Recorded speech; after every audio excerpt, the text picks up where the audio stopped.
The following episode of Orsini's Uncensored Mind contains explicit language and adult content. The thoughts and opinions stated on this show are reflective of AZ Orsini, the Steve Dave, and their guests exclusively. Seriously, guys, my dada and uncle say some pretty crazy stuff. If it offends you, go be butthurt somewhere else.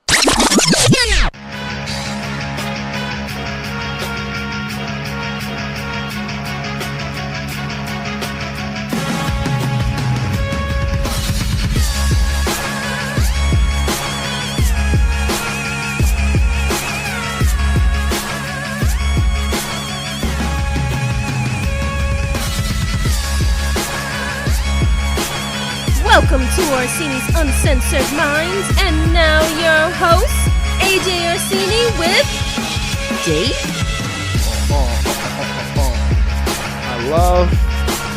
I love that question mark. Cracks me up every time. Hello, everybody out there. It's your boy, AJ Orsini, back with another episode of Orsini's Uncensored Mind, episode 301. Much easier to follow along with the actual episodes after you just finished some sort of bicentennial, some sort of overall celebratory episodes. It was a lot easier. And of course, I'm not alone. Dave, are you with us? Dave, are you with us? I am here. Don't look that mute button. Don't look behind the curtain, folks. He's here. Nope. No. I got waved down like literally seconds before you went into that, so I muted it and did not mute it. Oh. Okay. All right. So I just looked down as soon as you started talking to me. I got an email. This is live. I'm not going to edit this out. I got some sort of. This is weird. Like I just got a receipt for my rent payment from Amazon. Oh, okay. No, not Amazon. God, no. I got a receipt for my fucking rent payment, which is odd. Okay. Because it's concerning that I got one because I don't normally get one to this particular email, which is weird that it was sent to this. I know. It surprises me, too, when people do what they're supposed to do. Throws me completely off my day. I get it. So, yeah. All right. Sorry. I just got sidetracked for just a second. But we're here. We're episode 301. I'm not going to edit that out because this is real life. This is what we do. We live our lives outside of it. So we normally, for the last few years, I think pretty much since 35. So WrestleMania 34 was the last time we had our traditional Orsini's, the House of O WrestleMania party. That was a big one for my son because it was Nolans. So we had the beads and the masks and the whole shebang. We had a whole theme for that one, obviously the WrestleMania theme. 35, we didn't have a party because we went. 36, we didn't have a party because that year doesn't exist anymore in human existence. 37 was Florida. We went. 38, we saw it at somebody else's house. I don't remember where we saw 38. But then 38 we saw at the girl's house. 39 we saw at the girl's house. 40 we went. So, to break the ice and the streak here, 41 we'll be having the traditional House of O WrestleMania party this year at the crib. I've got some RSVPs, and I just found out there's a very good high percentage chance that Deceive Dave and the Family of Deception will be in the house. So I'm very excited about that. Excited about the dudes. We just perked up. I can't wait to go in the living room and tell my son that his uncle's coming because he gets excited. He gets excited. As he should. That's it. God damn it. he does that face where it's just like, oh, we get. Let's be honest, it ain't for me. He just wants to see his cousin. No. He does love his cousin. First of all, we all melt for mamita. But He does. He does actually like seeing you and Nor and all that stuff. This is the side of the family, and I don't know for people out there who have this issue, because I've never really experienced it. Right, like in our childhood, we kind of saw one side of the family more than the other, but it wasn't like I had a dislike for the other side. You know, like we obviously saw our mom's relatives more than we saw our dad's relatives. But we did see them, and when we saw them, it wasn't exactly like a negative thing. So I never really had to choose between sides. If we're shooting straight from the hip, he has a preference, and it's my side. he doesn't dislike his grandmother and his aunt and aunts from the other side, but he has a preference. That's what it comes down to. He likes Danny and Christina. They're dope. He's not fond of the Good ones. choice. They're very nice people. They're strong candidates.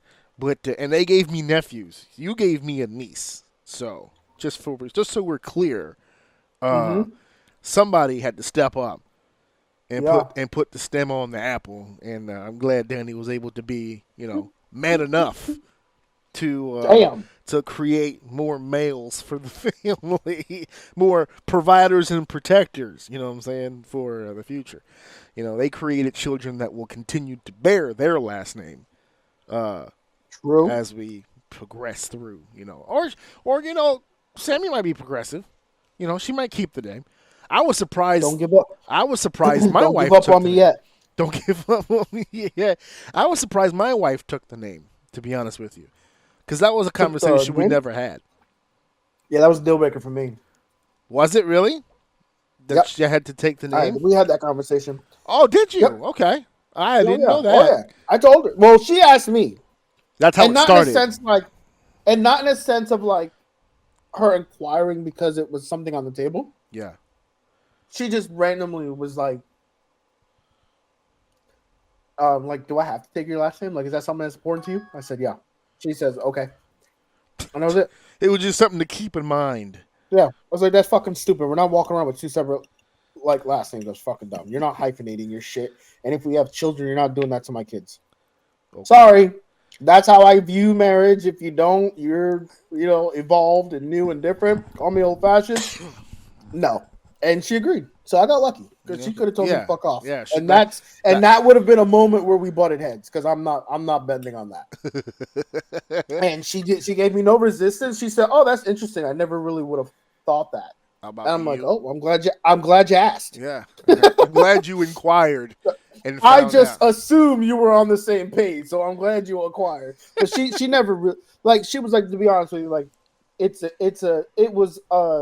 she was on the same page. She felt the same way. She just asked the question because she thought it was interesting.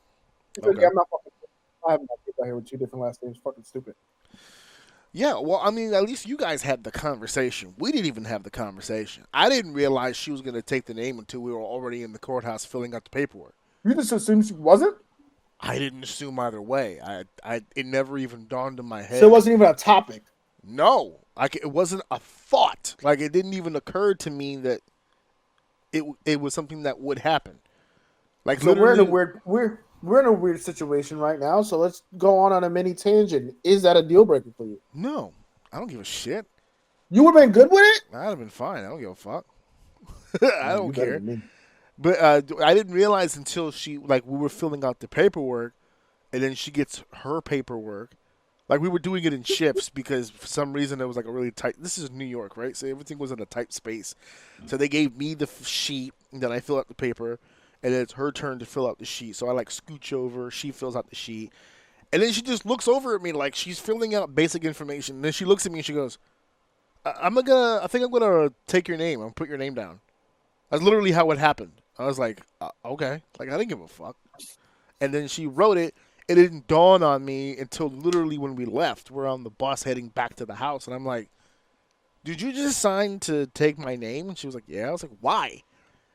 And she was she's like, "The one." That's why. Because she goes, "No, do you know? You know what? Fucking dumb." Yeah, she said, "It's just shorter." Because remember, her maiden name was Talavera, so Ling is like half. That's so funny because. The only reason why it crossed her brain was because her first name is short. And she didn't want a 2-syllable name. She has no middle name. So she can't like start using it to break it up. And that did sit with her for a while before we got married. She was like, dude, I'm going to have a 2-syllable name. That's going to be so fucking annoying. She got over it. She got over it. I think up until this moment, she might have been the only one that knew about it because you're mentioning it to me now, and I'm like, oh, yeah, it is short like that. I didn't even pick up on that. So I just think that's funny that like she's like, it's shorter. And she's like, no, I want it longer. No. Well, all the more reason for people to, let this be a lesson to you.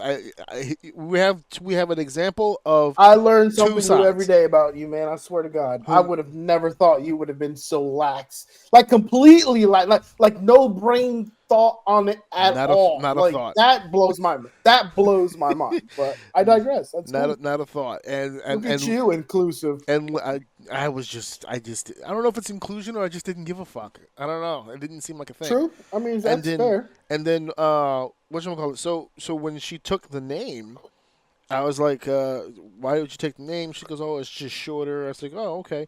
And then it takes time to learn a new signature, right? Like when you sign off on things. And then we had to go through the whole process of getting all of her identification and everything changed over to all that stuff, right? But then this was 2009 when we got married. So she had already been working for about 2 years or so. And she'd been working under the original last name. So she was Miss Talavera in class. And right around when we got married, she went into the Department of Education. So she had to file all new paperwork. And then once she filed the new paperwork, that she took that as an opportunity to finally update the name. She updates the name, and now she has to go through a job search, which was incredibly frustrating because her new last name is Ling. So everyone's expecting Lucy Liu or someone to walk through the fucking door, and it's this extremely Spanish woman walking in here, and they're like, oh, we didn't expect that. So, you know what's even more funny that you're saying that is that was one of the positives that my wife was looking forward to. She's like, oh, I can apply to something, and they don't think I'm going to blow up the place. No, they're there. No, but they will hide their household pets, unfortunately. Yeah. Hey, listen. Hey, that's still an upgrade. That's still an upgrade. That's still an upgrade. They'll take that. Okay. Tangent aside. There you go. So no, I didn't really give a fuck, to be honest with you. Even now now she's had the name for mad long. And just the other day we were talking about something and she goes, I don't think I would even remember how to sign my old name. She's like, I could play with it, I guess, but I don't remember how I used to. It's all her name now is just fluid. She just does it, the full name, and then that's it. She moves on. So it is what it is. We have a lot of stuff today that we're going to talk about, including taking our own advice from our last show. I'll explain what that means just now. Come on, don't keep us waiting. What's going to happen on the show today? We have a very special edition of Orsini's Uncensored Mind today because we are going to follow through on an idea that Deceived Dave had just last week when we were doing episode 300.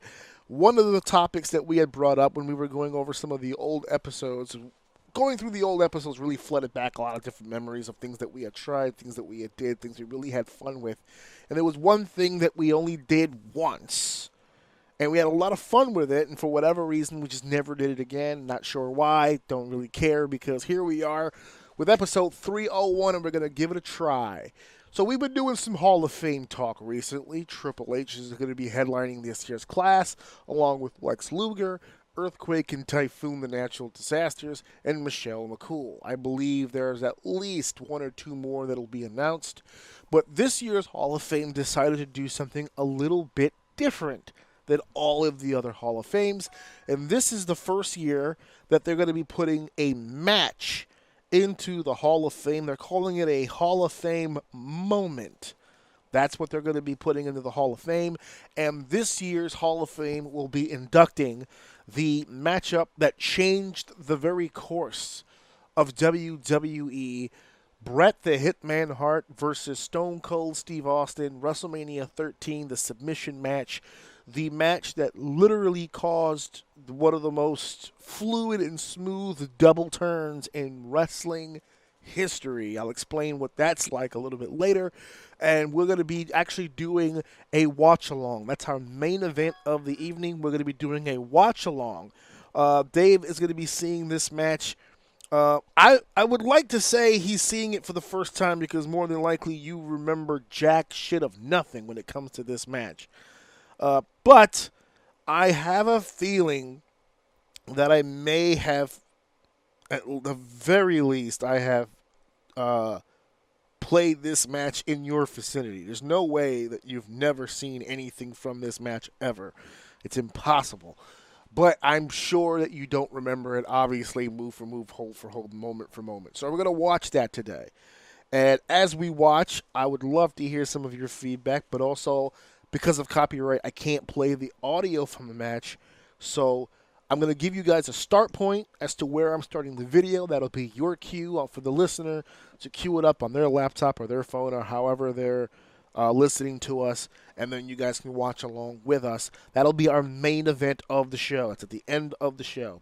But before then, we have some other topics that we're going to talk about, including something that pissed me off because we had just did episode 300 last Tuesday. We recorded it, we put it in the can, we went about our business, and the very next fucking day, Wednesday, fucking Marvel destroys the fucking internet and drops this huge fucking announcement, this video that took 2 minutes. 2 minutes to put up on YouTube, but 5 hours live to fuck with people's heads. I'll describe what that means in a second. Marvel announced their principal cast, we'll say, because I'm sure there's more people, of their upcoming Avengers film Doomsday. That was announced. We'll talk about that.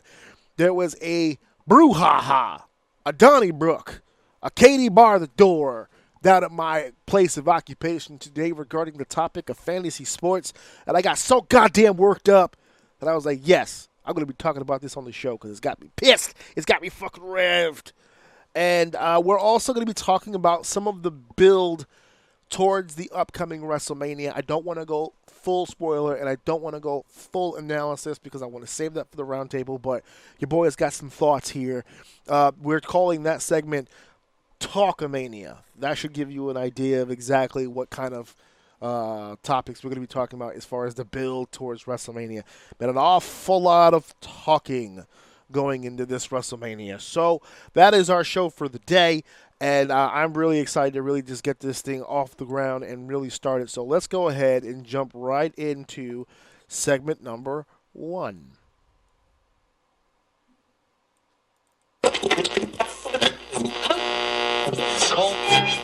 Let's begin segment 1. So segment 1 is involving Marvel. Marvel pissed me off. You and I sat here and did this fucking show last week, and I enjoyed doing the show. I always enjoy doing the fucking show.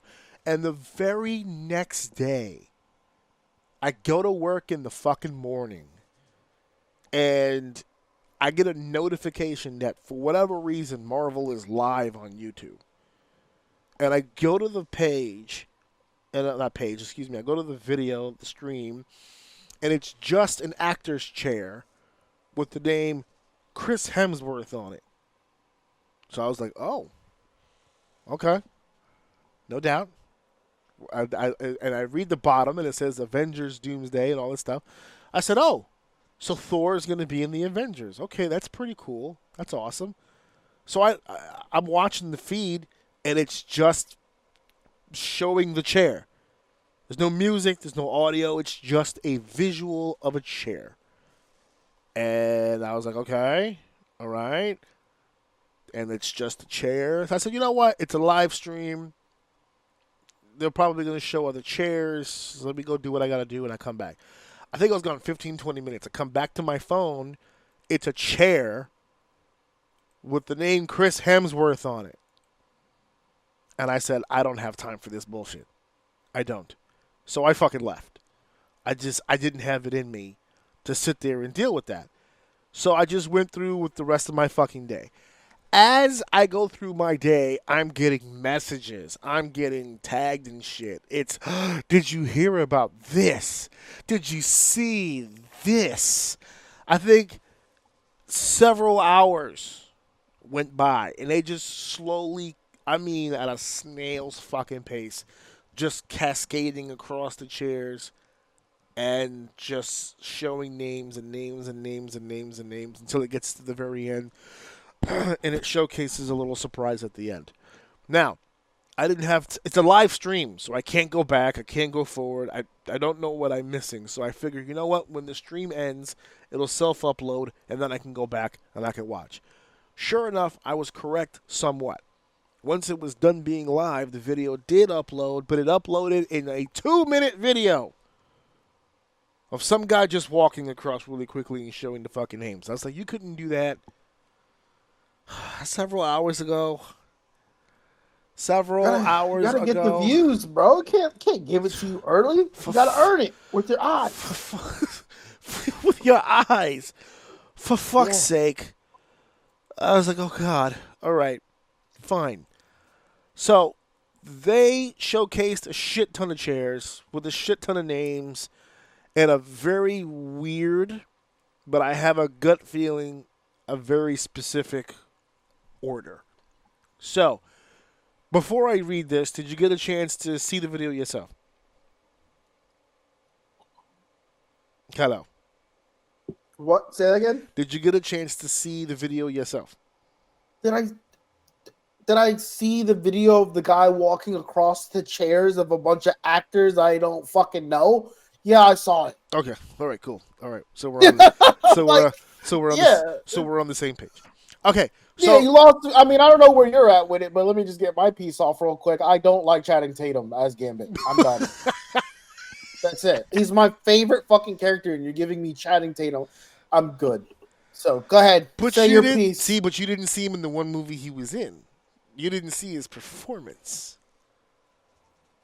Ah, see. So okay, was it good? Huh? Was it good?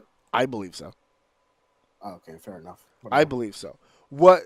That's not the look. I don't know. I don't think. But the person who is the toughest critic, who was my wife, she couldn't stop laughing because at who? all of at the Gambit character, all of the all of the action sequences, everything that he did as far as the development of the actual character was actually pretty good. Even she'll give you that. I heard his accent was the worst part. That's where he lost her. When he walked into the room.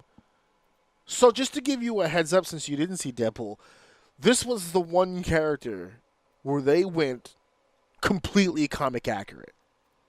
Even in the behind the scenes, I watched the assembled version of Deadpool when they were talking behind the scenes. They were asking Channing, like, where do you want this to go? How do you want this to look? And he wasn't sure because his movie was an origin story. He didn't get to that part in the comic book where you would remember with the headgear and the fucking purple plate and the fucking knee-high steel like fucking shin pads and the big fucking brown coat and all that stuff. He didn't get to that yet. So he's like, whatever you guys want to do, you know, I'm down to do whatever. And they weren't sure. So he was like, why don't we just go comic accurate? Why don't we just take the 90s era Gambit with that look, even down to the hair, everything, and just fucking do that, like as close to that as we can get. And that's when he walks in the room in the movie, you see, first of all, his scene is dope because it's following a bunch of different surprises. So here comes Elektra, here comes Blade, everyone's popping. And all of a sudden from the corner, you see a floating purple ace of spades. And then you just see the fingers catch it, boom, like that. And then he walks into the room flicking the cards. And you're like, oh, shit. And even my wife was like, holy shit, that looks good. And then he opened his mouth and she went, ah! What is that? What happened? Now, there's a debate online about the accent because there was a lot of people that was just like, ooh, that's so bad. But it's bad because they don't imagine him speaking in that accent, in that tone. Whereas in real life, he has a little bit of that draw because he has family from down there. He has a familiarity with that culture. So his Louisiana accent to him is a reference to his family, the way they speak to him. That's where he got his schooling for the accent from. It's from people from fucking New Orleans. So he was just like he was doing. Not only was he doing an accent as far as the way he spoke, but he was breaking out like French. You know what I mean? Like the way that Gambit would in the fucking comics. So it's up in the air. It could be either or. It's subjective. But let me go back to the see, this is the part that, and they're out of order based on relationship. So I'll just go through it. So obviously Chris Hemsworth is there, Thor, right? Last time we saw Thor was with Love and Thunder. Again, subjective on what you want to think about those last two Thor movies, but it did end with him finally in a better place. It did end with him finally done with his grief, everything that happened between Infinity War, Endgame, Ragnarok, all that stuff that he was going through. We had lost everybody and all that stuff. He finally found himself. That's how it kind of ends, and we don't know what happened with him after, but I guess we'll find out. The next thing was kind of surprising because this movie hasn't even come out yet, but they announced Vanessa Kirby, who plays Sue Storm - Richards. Apparently, she chose to hyphenate. So we've got Sue Storm from the Fantastic Four. Anthony Mackie's name came up, which obviously he is the new Captain America. Say what you want about the new movie, but across the board, they still say that he had a fabulous performance. I believe it. I enjoyed him in that movie. I had issues with some of the, we'll say, filmography. Some of the stunts and some of the stuff they had him do didn't make a whole lot of sense. But I already went on Pombo's show and bitched about that, which you can catch on YouTube. I kind of unloaded on my thoughts on the movie on his podcast. So you guys can check that out on my social media or at 2bscene.com. I'm not going to beat a dead horse here, but I won't have to because next up was Sebastian Stan, the Winter Soldier, Bucky, and Mackie in the same vicinity yet again. That was cool to see.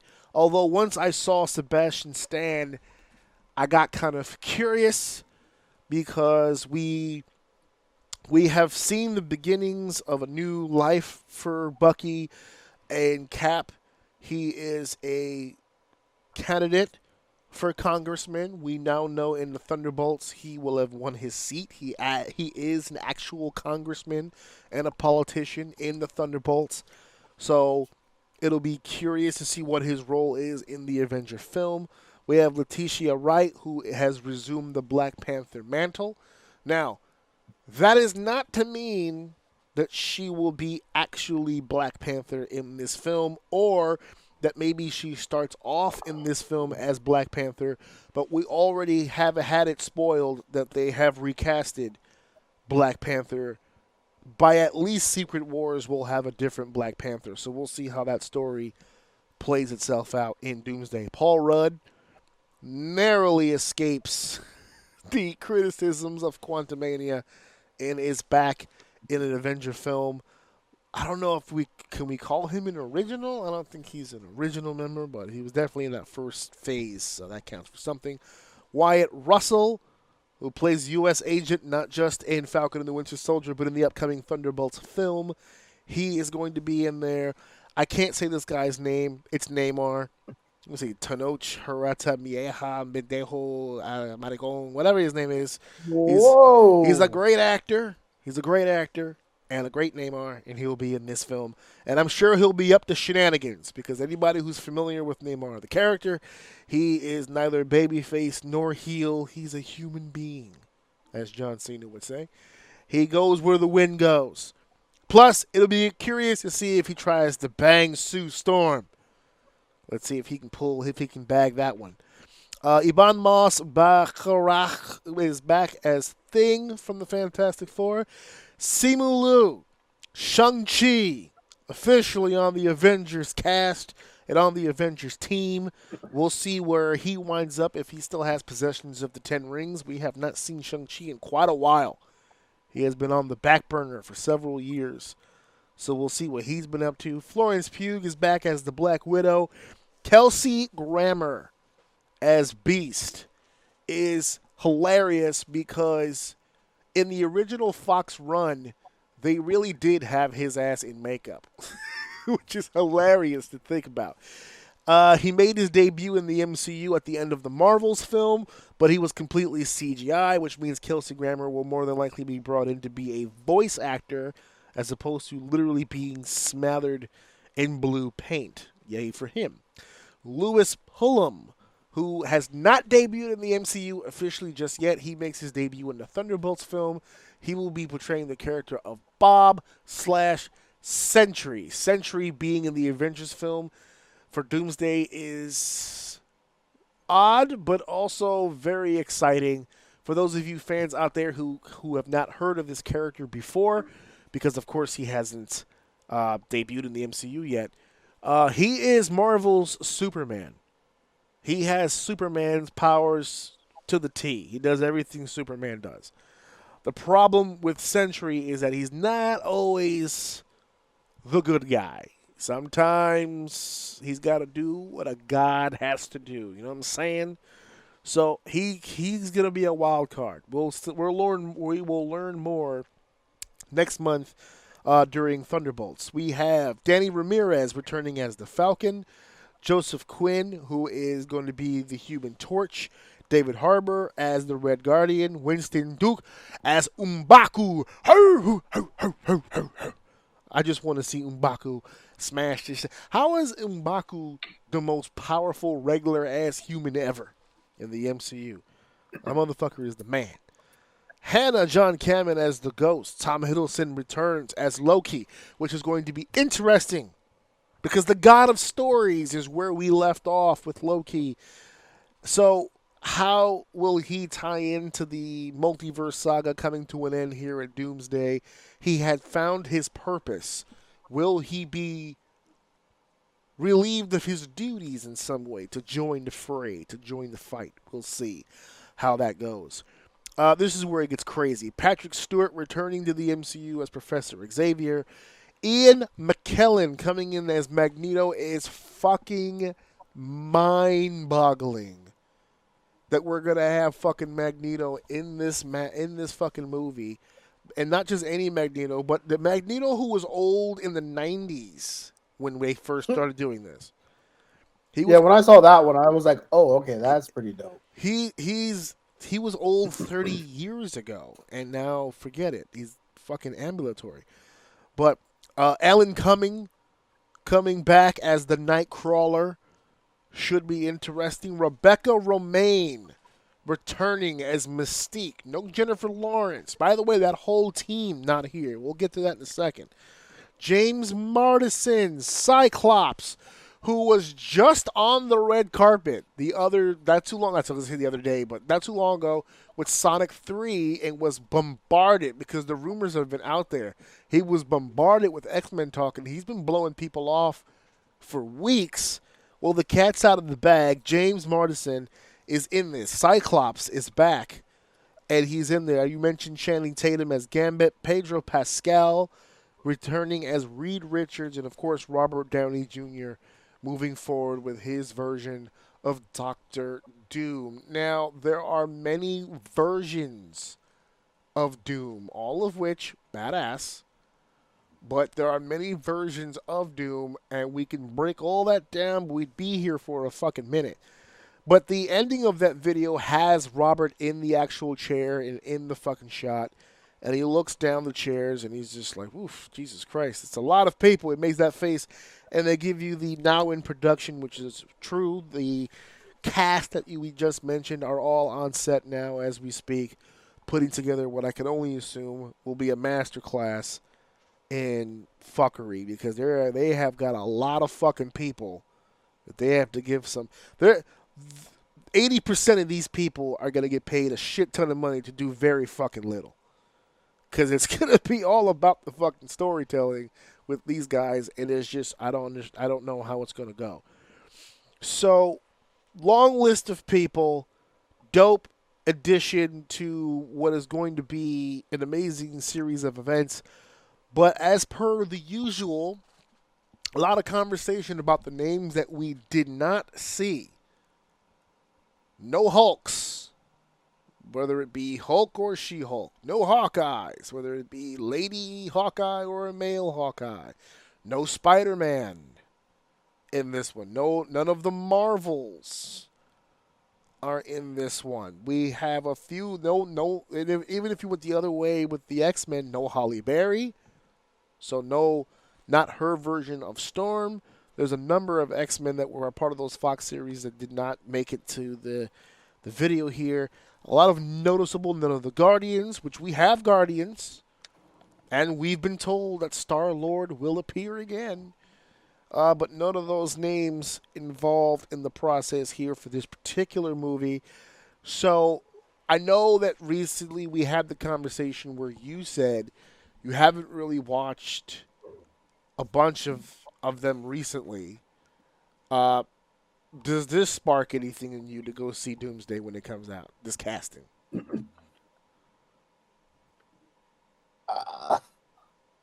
Be honest. Maybe, I guess. No, just be honest. If you're not feeling it, just you say it. I just feel like there's a lot of homework that I'm not gonna be able to do. I'm just not gonna be able to do that homework. I'm too far behind. That's my biggest thing. It's just my thing. It's just too much. Like I'm sure, like, if you are into it and you're keeping up with all of it, this is fire. But for, like, to me, it's just like, oh, this looks cool, Robert Downey Jr. and stuff. But, like, I don't want to do the homework. And I feel like I'll just be super lost. You know what I mean? Uh-huh. Well, so what if I told you that, oh boy. What if I told you that that perhaps, just perhaps, that not having absolute and total knowledge of every minute detail might actually work in your favor? Because I think, from what I understand from some of the stuff that I've been listening to, that the directors, the Russo brothers, actually kind of have that in mind when developing this film. If for no other reason, because it's too vast, right? So let's say you're recent to the MCU. You might know Cap and Thor and the Winter Soldier, maybe Ant-Man, right? They've been around for a little bit. The Black Widow, okay, I get it. Those you might be more familiar with. If you were a part of, like, one of the original phases, so like Ant-Man and I'm looking down the line here, Falcon, Loki, okay, you kind of get that. With if you weren't here for, like, the Fox universe, right? So it's like this might be your first, because James Marsden hasn't been Cyclops since what? The late 90s, right? So you might, the early 2000s at best. Like you probably have never even seen him be Cyclops. You might not even have seen Rebecca Romijn be Mystique. You probably don't know the dynamic between Professor X and Magneto. We still haven't seen the Fantastic Four. We still haven't seen the Thunderbolts because those movies have not come out yet. But they're going to be integral parts. So if you don't want to do past homework, I can understand that. There's a lot of the universes here that you'd have to catch up on. But if you want to at least be somewhat in the know, then the reason why I like this chair reveal thing is because a good chunk of this cast are the Thunderbolts. And a good chunk of this cast is the Fantastic Four. And those movies are on the way. Those are not past movies. Those are movies that are coming out. So even if you're like me, you're hardcore and you follow every fucking thing of this stuff from beginning to end, you're not in the know. I don't know what role the Thunderbolts play. I don't know what role the Fantastic Four plays. We're technically all still kind of on the same page. Like, if you don't know who U.S. Agent is it going to matter that you didn't see Falcon and the Winter Soldier? Not really. You kind of get the gist of who he is. He's a knockoff Captain America, but at least he's got the super soldier serum, so it works. Is that the Black Widow you remember playing Black Widow before? No, it's a different actress, and she's playing a different character, but she plays Black Widow very, very similarly. So I think there's still some things here that might grab people, even if you don't follow it all the time. Now, are there going to be some moments in the film where they mention some sort of thing Yes, that and there's happened gonna be a lot of long them. time ago. And there's gonna be a lot of them, and those are gonna be the fun moments. Right. So right. But So this is where people like me I'm shine. Just isolated lean out of over it. and ask. I'll tell you. Just lean over No. and ask. I'll tell you. No. It's homework. It's going in and understanding that you're out of the loop. But their only saving grace is if they can find a way to hook you with the new movies. But even then, it's still homework. And on top of that, even in those individual movies, there's going to be references to old shit. You can't escape old shit. It's just not going to happen. Well, Fantastic Four won't. Because they're set in a different timeline and they're not connected to the old shit yet. At the end of that movie, they will be. But as of right now, Find a way. They'll find a way. They have to. That's the whole point of this shit. For all of it to be interconnecting in some way. Listen, I'll say this at the least. This is their opportunity to rehook a lot of people. But I don't think it's not gonna do it. We'll see. I'm open to watching some, especially like whatever the first new one that has to do with this come out. I'm willing to watch it, and I will tell you off of that first movie what the vibe is going to be because well, the next I one already coming out feel is like next month, Thunderbolts. I'm just saying, like this is their opportunity. This is their reset button. Let's just say that this is their opportunity to hit the reset button and pull some people back in. But what you have to do is treat the Thunderbolts and reference nothing. Develop the Thunderbolts, and that's what it looked like it's going to do. Yeah, probably, yeah. That's what it looked like, actually. Because they have to build these characters. But don't start referencing people from other movies. If you do that, I'm fucking done. I'm lost. I'm going to give them the chance. But if they can fully focus on this, like they did the first Thor, if they really focus just on this movie, like they did with the Iron Mans, then we're good. They do not need to pull a Doctor Strange where everything is fucking going back in time and referencing shit that has nothing to do with what's in front of me. If they can do that on the first movie, I would even say the second one as well. Yes. If they can do that for the first two movies, I think you can reset a few mindsets. But once you start getting to talking about some dude X amount of years ago and there's an issue, like fuck off. Like don't hint to me about something in the past even at the end of this movie. Hint to me the next character we're developing for the next movie.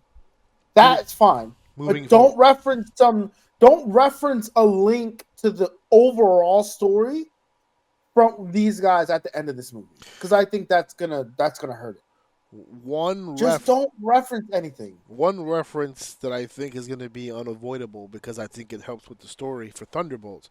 The one reference that they're probably going to make, it's probably unavoidable, is the reference. They're probably going to reference Scarlett Johansson at least once because she's the one that died at Endgame that saved the world. And that's her sister who's leading the team. Hey, guess what? That ruins it. But that's the one movie you saw. It doesn't me, but that's the last one I saw. Yeah, exactly. Dude, so you're in. That was years ago. So you're in. So if you didn't see that one, you're gone. You're completely disconnected from the story. But you now. did. Because you don't know what that is. Okay, but you're talking about me. They're not trying to hook me in. They want people like me who don't want to go back and watch that shit. And I am the one person that saw that movie. And I don't know if you know this about my memory. I can't recall much shit from that. And I'm not going back to rewatch it. So if it is a big deal, then you need to find another way to fucking tell that story. So then if they cannot sell this movie, and I know like comic book fans would find this take a little annoying because it's like the whole point is to call back this shit. Like that's what the comic thing is all about. Yeah. Fuck off. You did too much. You ruined it. And if I'm watching a movie that is supposed to be a part of some more movies that's leading to a big payout, I don't want to have to go backwards. That's all I'm saying. And if you make me feel like I have to, I'm not gonna fucking watch them. I'm just not. So I can't keep up. So that's Let gonna. the nerds have it. I was gonna say that's Let not. them have It's it. not There's for nothing wrong us. with that. It's not for people like me. It's just not, and there's nothing wrong with that. This doesn't have to do what the first Avengers did. The first Avengers was special because we didn't even really understand what was happening in front of us, right? We were calling back to comic books. Yeah. And that's fine. But now we're calling back to movies. Uh-huh. I'm not doing that. I'm just not doing it. Fuck it. I'm just not doing it. So, I don't know. I know that's probably like a hot take for some people, especially people fans of it. But I know I'm not the only one. I've seen tons of clips of like when Avengers was coming out, everyone was dressed up and cosplaying and shit, and then it's like the new Avengers are like, "You guys going to go see it?" They're like, "No." They're like, "Yeah, like me neither." It's like, and the guy like he really wanted to see it, but all his friends didn't want to see it. Yeah, I was just trying to see if you would go, because then I would make fun of you for going. But now you're saying, yeah, exactly. That's exactly it. Yes. So, for this, because I know how much you like and want to talk about this shit and have like an actual conversation, and not you just like dumping all your knowledge. But I will make the attempt on the new movie because it did look really cool. I thought it did look good. But if you start making me feel like I need to do fucking homework, I'm not watching this shit. I'm just not. I bet you this. You know what? You've set your terms. I've heard you. I bet you're gonna like this movie. I bet you're gonna like. Hey, hook me. I'm hookable. You know what I mean? I'm hookable. If I'm a fish in the water, I see the bait. I'm gonna go check it out every time. Yeah, but I mean I might. But I'm gonna check it out. You put some new bait in the water. I'm gonna check it out. Yeah, it's shiny. But if you make the hook too obvious, I'm leaving. I'm not buying. Because you're not an idiot. That's why I'm not gonna fall for that madness. Well, I mean, debatable. Don't talk to my wife. Yeah, well, every wife thinks their husband is fucking stupid. So that was the joke. Yeah, that was the joke that I told Steph. I was like, every woman who has a son thinks their son is the greatest human being who ever lived. But one day that son will grow up and will meet a woman who thinks he's the stupidest person she's ever met. Every single one. Every single one. It's a fact. Yeah, you hate your husband, but you love your son. Well, your son's gonna grow up and his wife's gonna fucking hate his guts. So how about that? On to the next segment then. Next up, segment 2. We're wandering back into the world of sports, and I have to tell you the premise of what's happening here. I have not participated. I have not partaken in the world of fantasy sports in quite a while. Now, the reason for that is because if you've never partaken in fantasy sports, this may make no sense to you, but I just don't have the fucking time. Could I participate in the league? Sure. That's easy. You just make a few clicks, you go about your week. But you need time to be great at fantasy fucking sports, okay? You need time not just for making decisions, but you've got to do your research. You've got to put your time in here. Have you ever played in leagues before for any particular sport? Dave? Yes, absolutely I have. I've done in-person drafts. Oh, no, with the whiteboard and shit and the whole... Yeah, oh yeah. What sport? I've done it once. Was it football? It was an experience. I loved it at the time. I was at the age and all where I was doing like 4 or 5 fantasy leagues at a time. So to have the opportunity to do like a live one was fucking awesome. Like trying to literally go up to a person and like, yo, let's make this trade. And they're like, like it was cool. So I don't know. I'm trying to see where you're going with this. So we'll see. But what sport? Was it football? Absolutely, of course. Okay. What the fuck else was it? You know better. There's other fantasy sports. I just want to check. No, not for me, and you know that. I just want to check. I also have prior experience with the football. Now, to be fair, that was a choice that I made because I tried basketball once. Someone pulled me in and was just like, "You guys," because we played football league together. It's like, "You gotta try the basketball one. I know you like. I know you like basketball. You follow basketball." I was like, "Yeah." That one was too much because with football, you get one game a week. You have time throughout that week to figure out what your team's gonna look like. Basketball is like every other fucking day there's a fucking game. It's a pain in the Oh ass. yeah, And it's like 82 fucking games to play. it's a And marathon. oh my god, it's like an endurance test. I was not with it. I just gave up halfway through the fucking league. I was just like, dude, I was an easy win for somebody. I don't give a fuck. Bye. I'm gone. But the football deal was a whole other bag of chips. That one you can put your time in, you can do what you gotta do.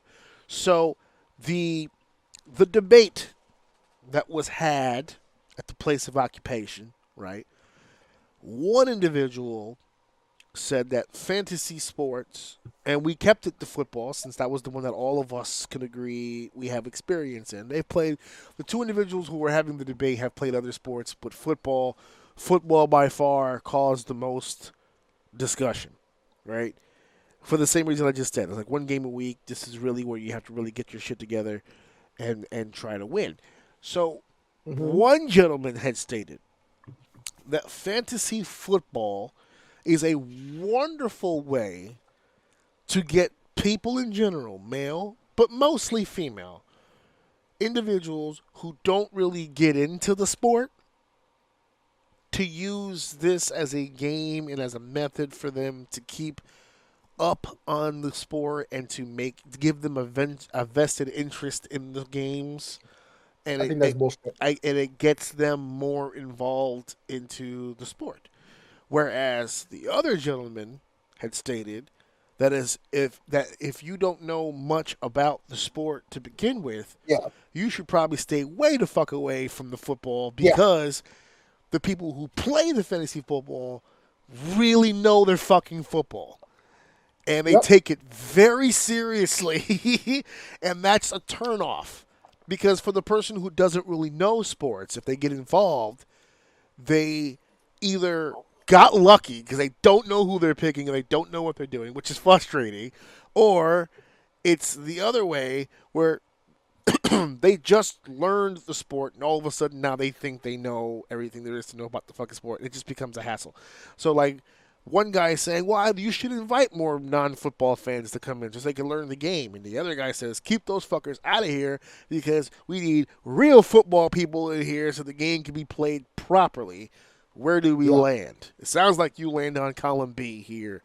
You want to keep these the rookies person out of here. the person that says the learn the game thing sounds to me like somebody who wants to watch football but their wife doesn't, so they talk them into playing fantasy football with them, so they sit and fucking watch. Well, look, that's your guy. That's your guy. He scored. Good job. High five. You did a good job. No, all jokes aside on that, though, I agree with the other person. Like, if it does, like, let's say someone has an interest and they want to learn, right? Right. Desire has to be there. So then you go into it with that mentality. I think it only works up until a certain point to where then it's like, if you're getting lucky, it's fun. Right. And you're probably more enticed to learn. But then again, if you're getting lucky, unless someone gets injured, you don't have to make any moves. You just sit and wait because your team is doing good. And you just, as long as you're paying attention to your bye weeks, you will do okay if you just so happen to either be helped or pick a good team. If you're doing shitty and you have to make strategic moves to do better throughout the weeks, your fantasy football isn't going to help you make those decisions.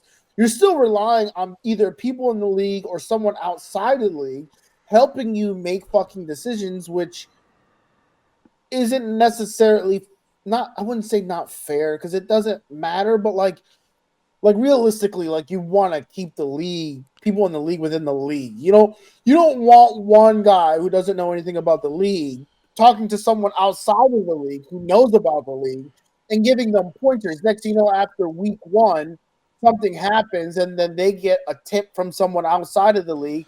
Now, for some reason, the guy who doesn't know football is picking that one guy off the bench because one player got injured. Like, he wouldn't fucking know to pick up that guy off free agency, but he does, and now he's getting 30 points from him. You know what I mean? Like, it's just one of those things. Like, I don't want that. I want people in the league to be doing the league shit. I don't need someone coaching you outside the fucking league.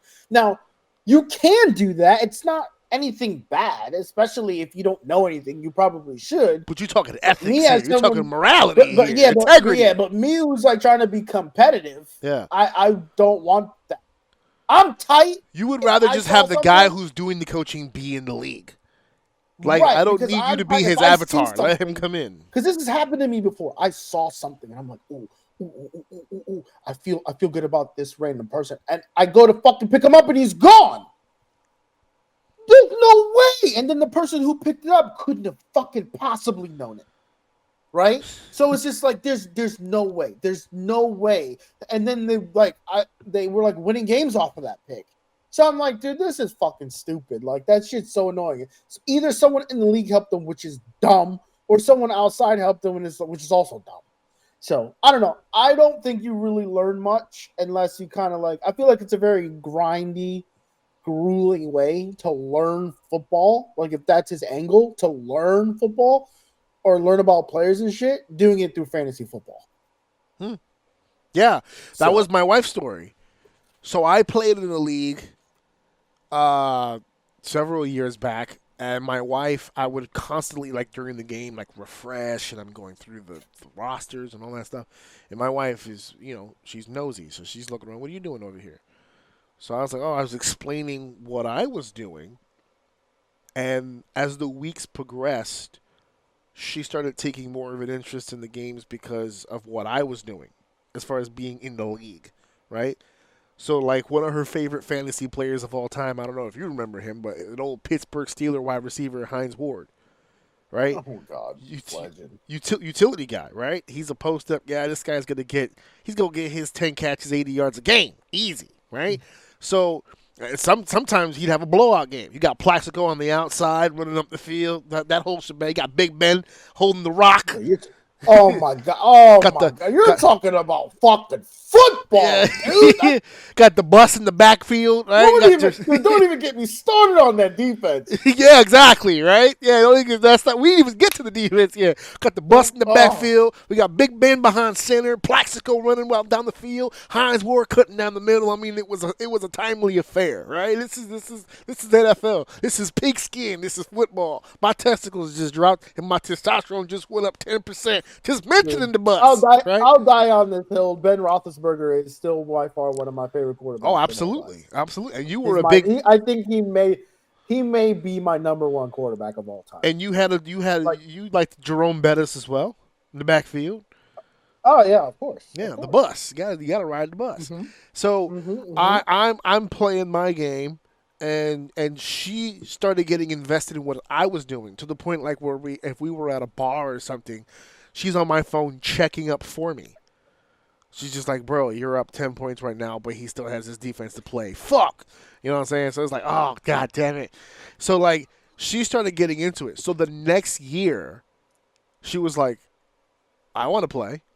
She was like, all right. So we added her to the league. It was like an 8-team league. We added her to the league. She came in third. Doing her own shit. Yeah, but you're talking about a different type of individual. Like no, but she's got sheets. She started making Word documents. Yeah, like, that's what I'm talking about. Like, no, but see, that's the thing, because to be fair, that kind of sets up the argument for the first guy. But I think your wife is an anomaly. She either wants to do nothing or she is more in on something than any human I know. It's one or the fucking other. And the fucked up part is that she'll go from not wanting to do anything and nothing at all, she'll completely avoid it, to now she's got spreadsheets all over the wall, to the end of that season going, I've had my fill, and never fucking touch it again. Well, here's the thing. She'll go, and this is anything. She'll go from 0 to expert to retired in like 2 years. She retires on top. It's insane. I've never seen anybody like that. When I told that story, The first guy goes, see, and it worked out for her. I said, no, I didn't get to the ending. I didn't get to the ending because it actually supports the second guy because she had a lot of fun that first year, right? But I think because she was new to fantasy, because she had been watching football for a long time. She watched it with her dad. She watched it with me. She's seen football, right? The only thing she didn't really know were the names, the stars. You know what I'm saying? The different, whatever. She knows the positions, the plays, how the game works. She just didn't pay attention to the individuals at the time. Now with fantasy football, that's all she knew. She knew everybody's fucking names at that point. So that first year, she came in third. I won the league. I came in first. But I didn't eliminate her from the playoffs, so that saved our marriage. So, but then the next year, so she wants to do it again next year. We do it next year. And now all bets are off, right? She's not the new girl anymore. Now she's in the group. So here comes the shit talking. Here comes the fucking head games. Here comes the, you don't know what the fuck you're talking about. The insults, right? Here comes all. And she came in third, so now the gloves are off. Yeah, yeah. So apparently you know what you're doing, right? Okay, so here we go. Yeah. Right, exactly. So it got ugly. And unfortunately, a downside to Stephanie in that manner is she's not the most humble. Yeah. So like, and she's gonna pop up. Yeah, she earned it. Yeah, she put in the work. It usually isn't dumb luck with her, but she's not humble. Yeah. She's that shit. Yeah. She's gonna tell you she's that shit. Yeah. So now everyone else is like, "Oh, word? Yeah. Okay, I'm on your ass this year." Oh yeah, they do the whole fingers, the Robert De Niro. Okay, right here, I got you. Okay, this is what we're gonna do. Yeah. So like, it got to the point where like she made it to the end of the season and she did make it to the 14 playoff, but I don't even think she fucking bothered with it after a while because it was too much.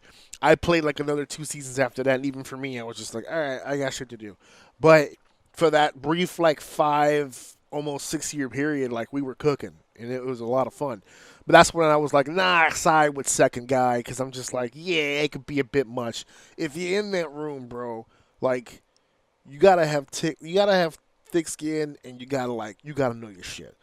Like if everybody who's in the league, I put it like this. I think it should be fair, right? So if everybody who's in the league is like novice, I think that's fair, and I think that can still be competitive.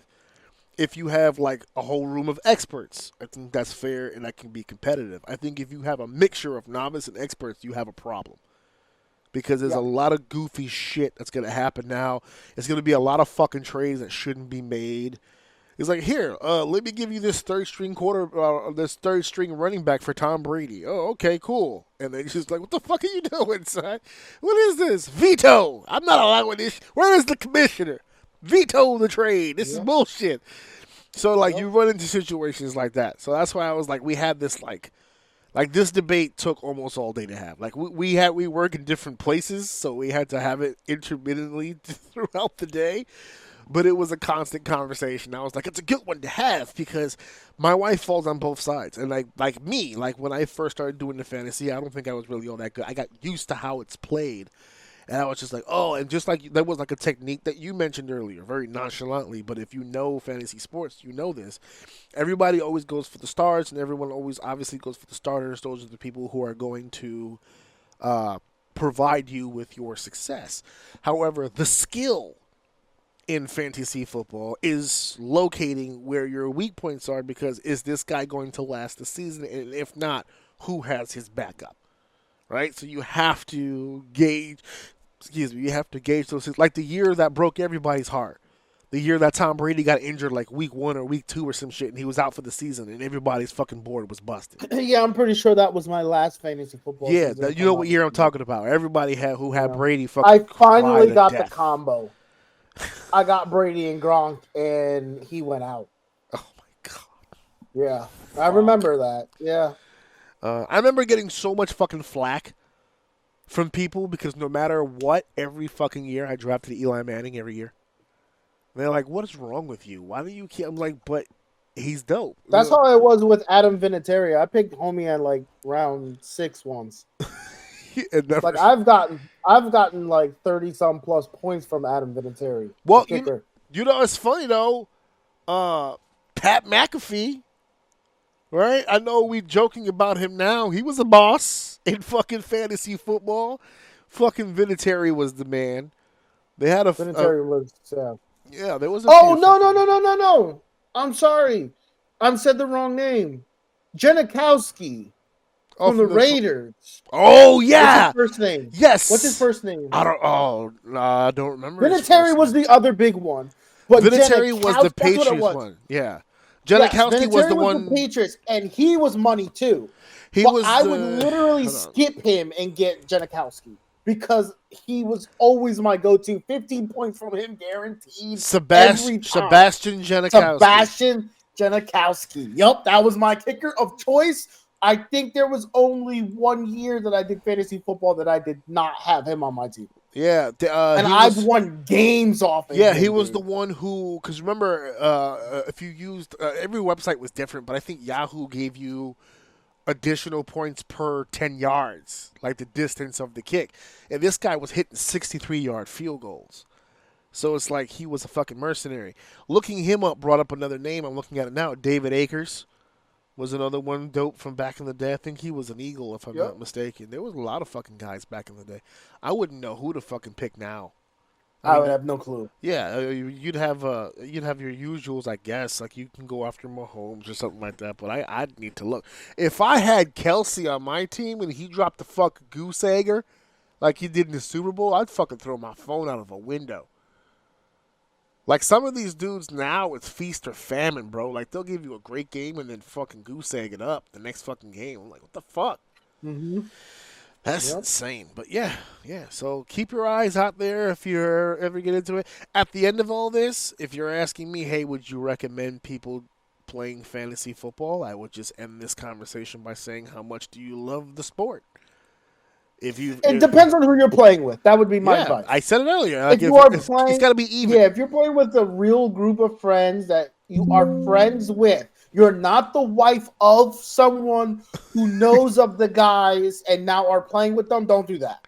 But if you're a part of the group, like even if you're like a girl and want to learn, but you you know the friend group, you know which one's a dickhead. Yeah, exactly. You know which one is not a dickhead, then go for it. Yeah. But don't just do it because you think you're going to meet some friends because you're going to fucking hate everybody. Oh, it's a new social circle. It isn't. No, not one you want to be a part of. Yeah, not a friendly one at all. Not even remotely close.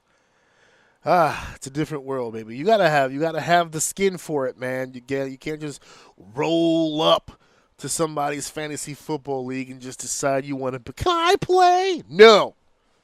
I'm taking my ball and going home, God damn it. All right, we're off to the next segment.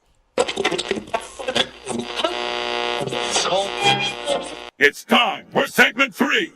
All right, well, as far as this segment goes, I already said at the beginning of this, and I'll reiterate, I don't want to get too deep into what's going to happen at WrestleMania. I don't mind talking about what's happened so far as the build goes, but I said it weeks ago. I'll say it again here. I have a feeling that when we get to this fucking round table, we are all going to have some differing fucking opinions about this build to this fucking WrestleMania. I swear to God. I swear to it. Because a lot of this build has been either hit or miss or confusing and too obvious. It's like all over the fucking map. There's a lot of moving parts, but at the same time, there's a lot of parts that are stationary when they shouldn't be, and it's weird. Now, somebody brought this to my attention. I wish I could say that I came up with this on my own, but I didn't. A good buddy of mine, I was talking to him. I went to the gym, right? I got my wrestling on. You know, I'm trying to stay with the wrestling stuff, take my bumps, pay my dues, do what I got to do. But you get some downtime, you start talking.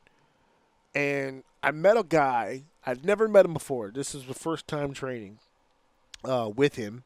His name is Damien. He's a good dude. And I just met him for the first time. And we're talking wrestling. Obviously, you're at a gym. You're going to talk wrestling. And he went to WrestleMania last year to Philly. He lives here in the city, but he lives in the Bronx. This training facility that we're at was in Queens. But he drove to Philly. He went to WrestleMania, did the hotel gimmick, and then drove back.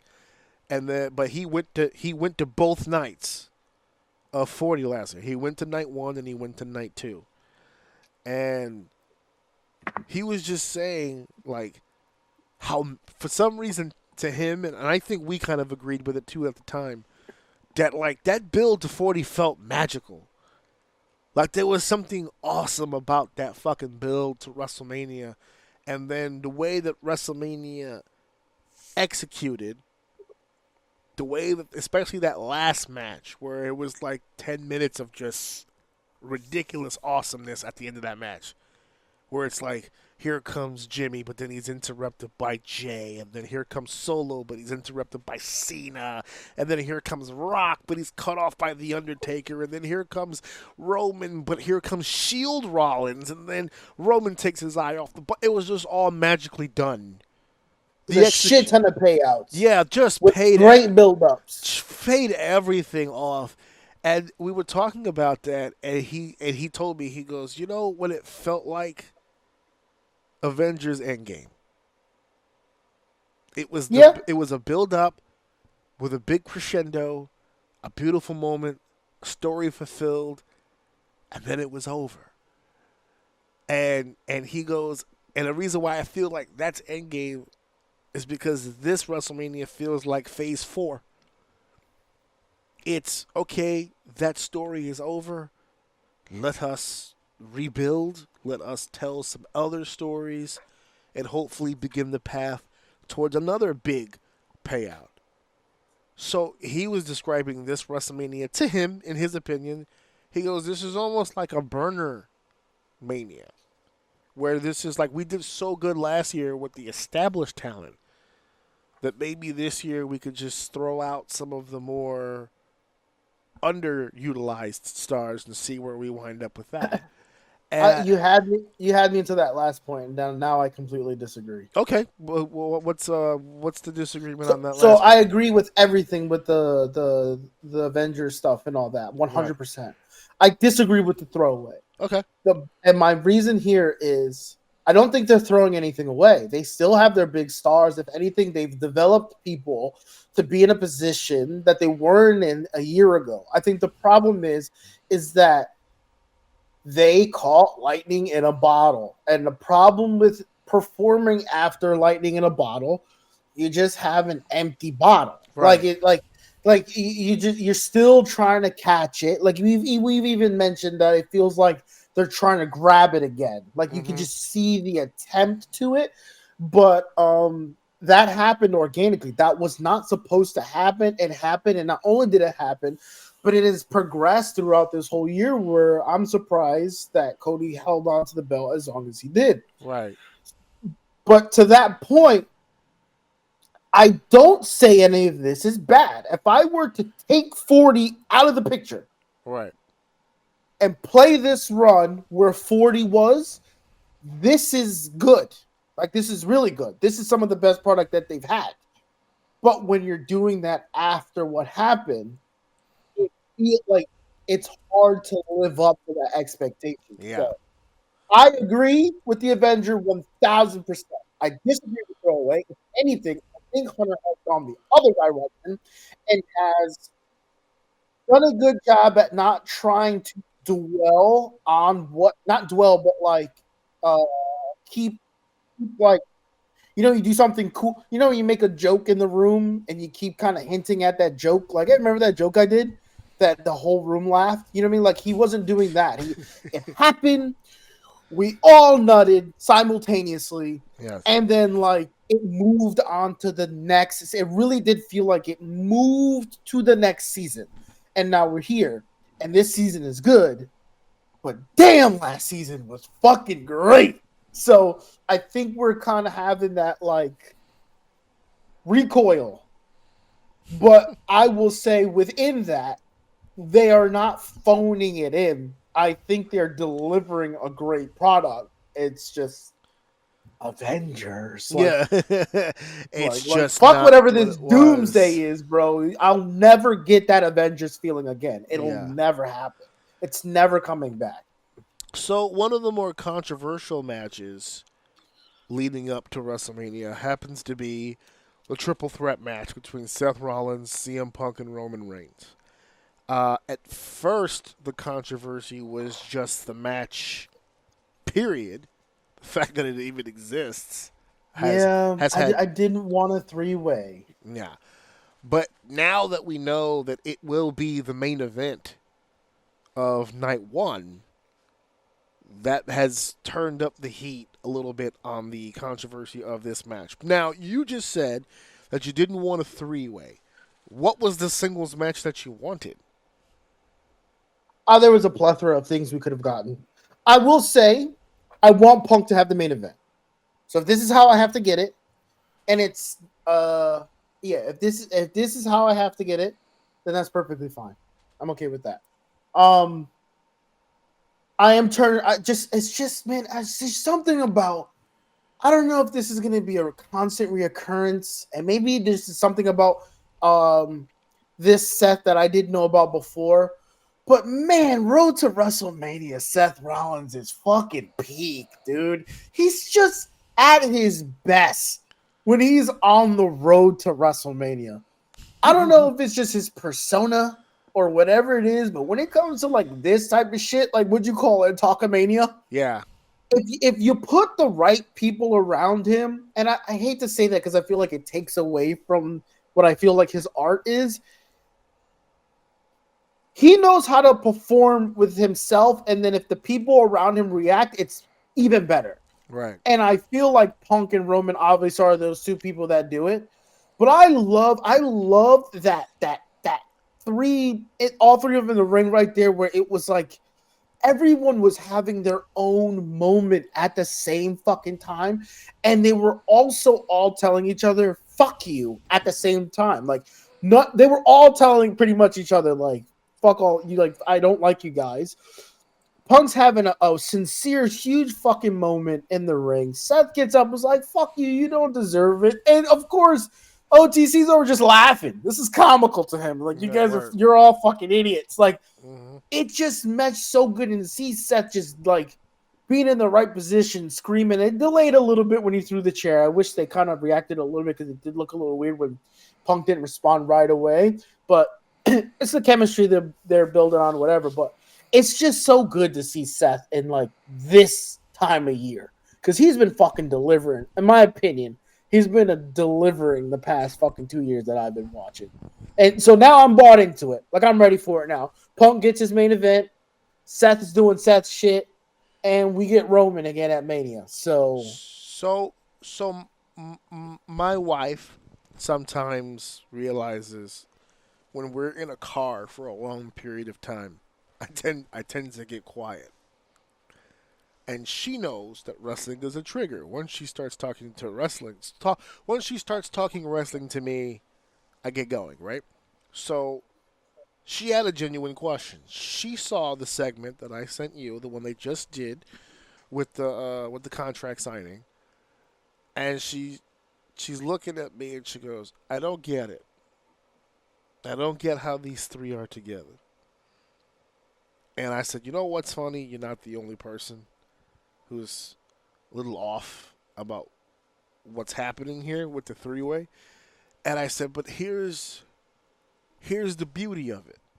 And I'm not going to explain it now because I want this to be on the clip for the podcast when we do the roundtable. So I don't want to say it now and then have to repeat it later. But I will say there's two versions and they both make sense. There's the long-term version. I can connect these three as far back as 2011 all the way to now. Or, like you said earlier, with the Marvel stuff, if you don't want to do the homework, that's fine. I can give you why these three are together starting from just this past November. Yeah. When Punk got involved. When Punk got involved with the War Games. Yeah. That's where if you're not really someone that's following the whole thing. Yeah, if you don't want to, exactly. Yeah, I could give you the seeds from the beginning, but if you just want to focus on the now, I could give it to you now too. There's two different. There's an elongated and a short version. I can give you, and I want to give people both on the round table when we talk about it because I think it'll be a good conversational piece. But the question is what I want to talk about now, because that's a question that's been asked a few times for some of these matches, and it's what irks me. It's irksome to me because she said the word that triggers me. Actually, it's two words that trigger me when she says this, and I've heard other people say it, and it's no sense. This makes no sense, right? I've heard that one before. Now, I'm not going to sit here and pretend to live in a world where there aren't things that are illogical and don't make sense, okay? There is wrestling booking out there that obviously makes no sense. It's on TV every Wednesday night. There's obviously situations where things don't make sense. There's a market for it. Yeah, there's definitely a market for it. It's there. If you want to watch illogical shit, they got about 3 shows a week that'll give it to you, right? But there's a difference, and I want people to understand this before we get to the roundtable, especially if you listen to the show consistently. There's a difference between it doesn't make sense and that's not what I would have done. And I feel like people sometimes put those two fucking worlds together. It doesn't make sense. No, it makes sense. You just don't like it, which is fine. You don't have to like it. Even if it made sense, if it doesn't tickle your fancy or get your attention or hook you in any way, that is perfectly fine. You don't have to like everything everybody does. I just took a shot at AEW, but that's a joke. There are some things they do that I enjoy. I dislike most of it, but I do enjoy. There's stuff at WWE that I enjoy, but I also dislike. It doesn't have to be all-encompassing. You don't have to go 100 miles in either direction. But let's not conflate the two. The triple threat match makes sense. They have purposely gone out of their way to highlight how it does. If you're still sitting here telling me that it doesn't make sense to you, what I'm hearing is that you don't like it, and that's not what you would have done if you were the booker. And that's It's the one that's gotten the most development. yes, and we can use that exact, because I've heard that sentence also for Jey Uso and Gunther, and I know why I heard it for that, because Wait, you heard what? Don't make sense? that the matchup doesn't make sense, and I understand why people Royal feel that Rumble. way. What does it need to make sense? Well, here's the part that I have been told. Well, here's why it doesn't make sense. The weekend before the Rumble, Jey Uso competed against Gunther for the world title. Sure. And mind you, that was the second time that they've competed against each other for that world title. He has lost both times. Sure. Then the very next week, he wins the Royal Rumble, which that alone has people saying that makes no sense. Why would he win the Rumble, right? There's a lot of people out there that are like, this doesn't make any sense. This is a waste of a Rumble. Why would you give it to him? Then after he wins the Rumble, and all of that is fucking crazy. Yeah, go let ahead. me finish the point, right? So that alone lost people when he won the Rumble. Then to win the Rumble and immediately challenge the guy he just fucking lost to the other day, people were like, well, why would he even want to go down that fucking road? Why would he just fought the fucking guy and couldn't beat him. Why wouldn't he try his luck the other way?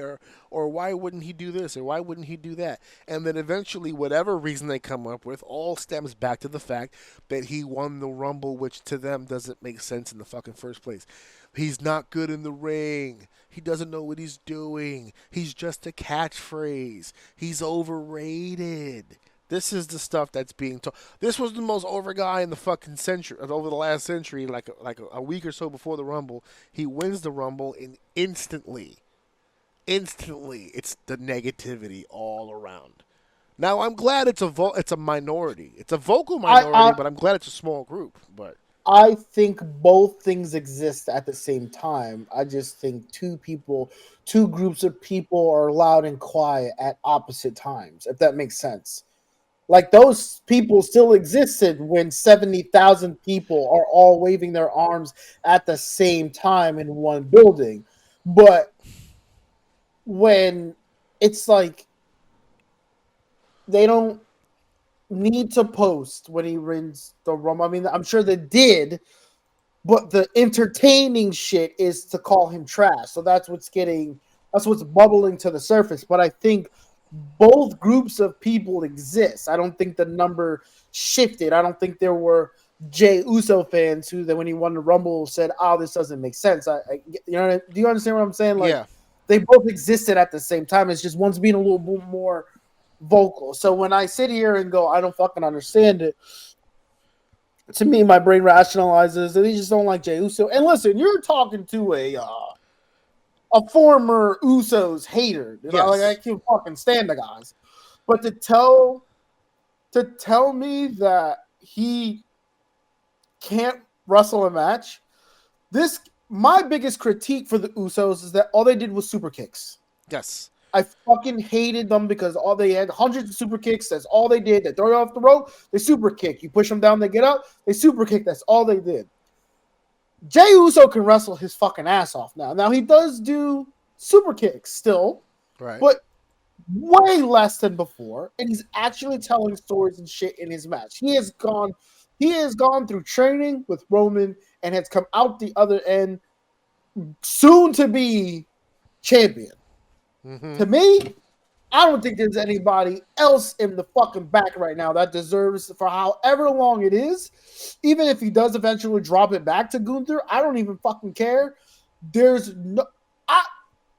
dude shouldn't even be sniffing this if you asked me 5 years ago. The fact that he has worked his way here is absolutely insane. And I think for those who say they don't understand why he's here, I would argue this is a story, or the way Jay is kind of like getting to this point is very old school way of doing it, right? So to say he just literally lost to him, why the fuck would he choose him again? You and I would say, why the fuck wouldn't you choose him exactly. again? That makes the most sense to me. The other champion is my friend. I know I can. You keep bitching me, but I'm telling you, I know I can fucking do it. I'm pushing all my chips in, and I'm gonna cash it on the guy who keeps fucking beating me, because god damn it, I'm gonna fucking prove myself and everyone else wrong.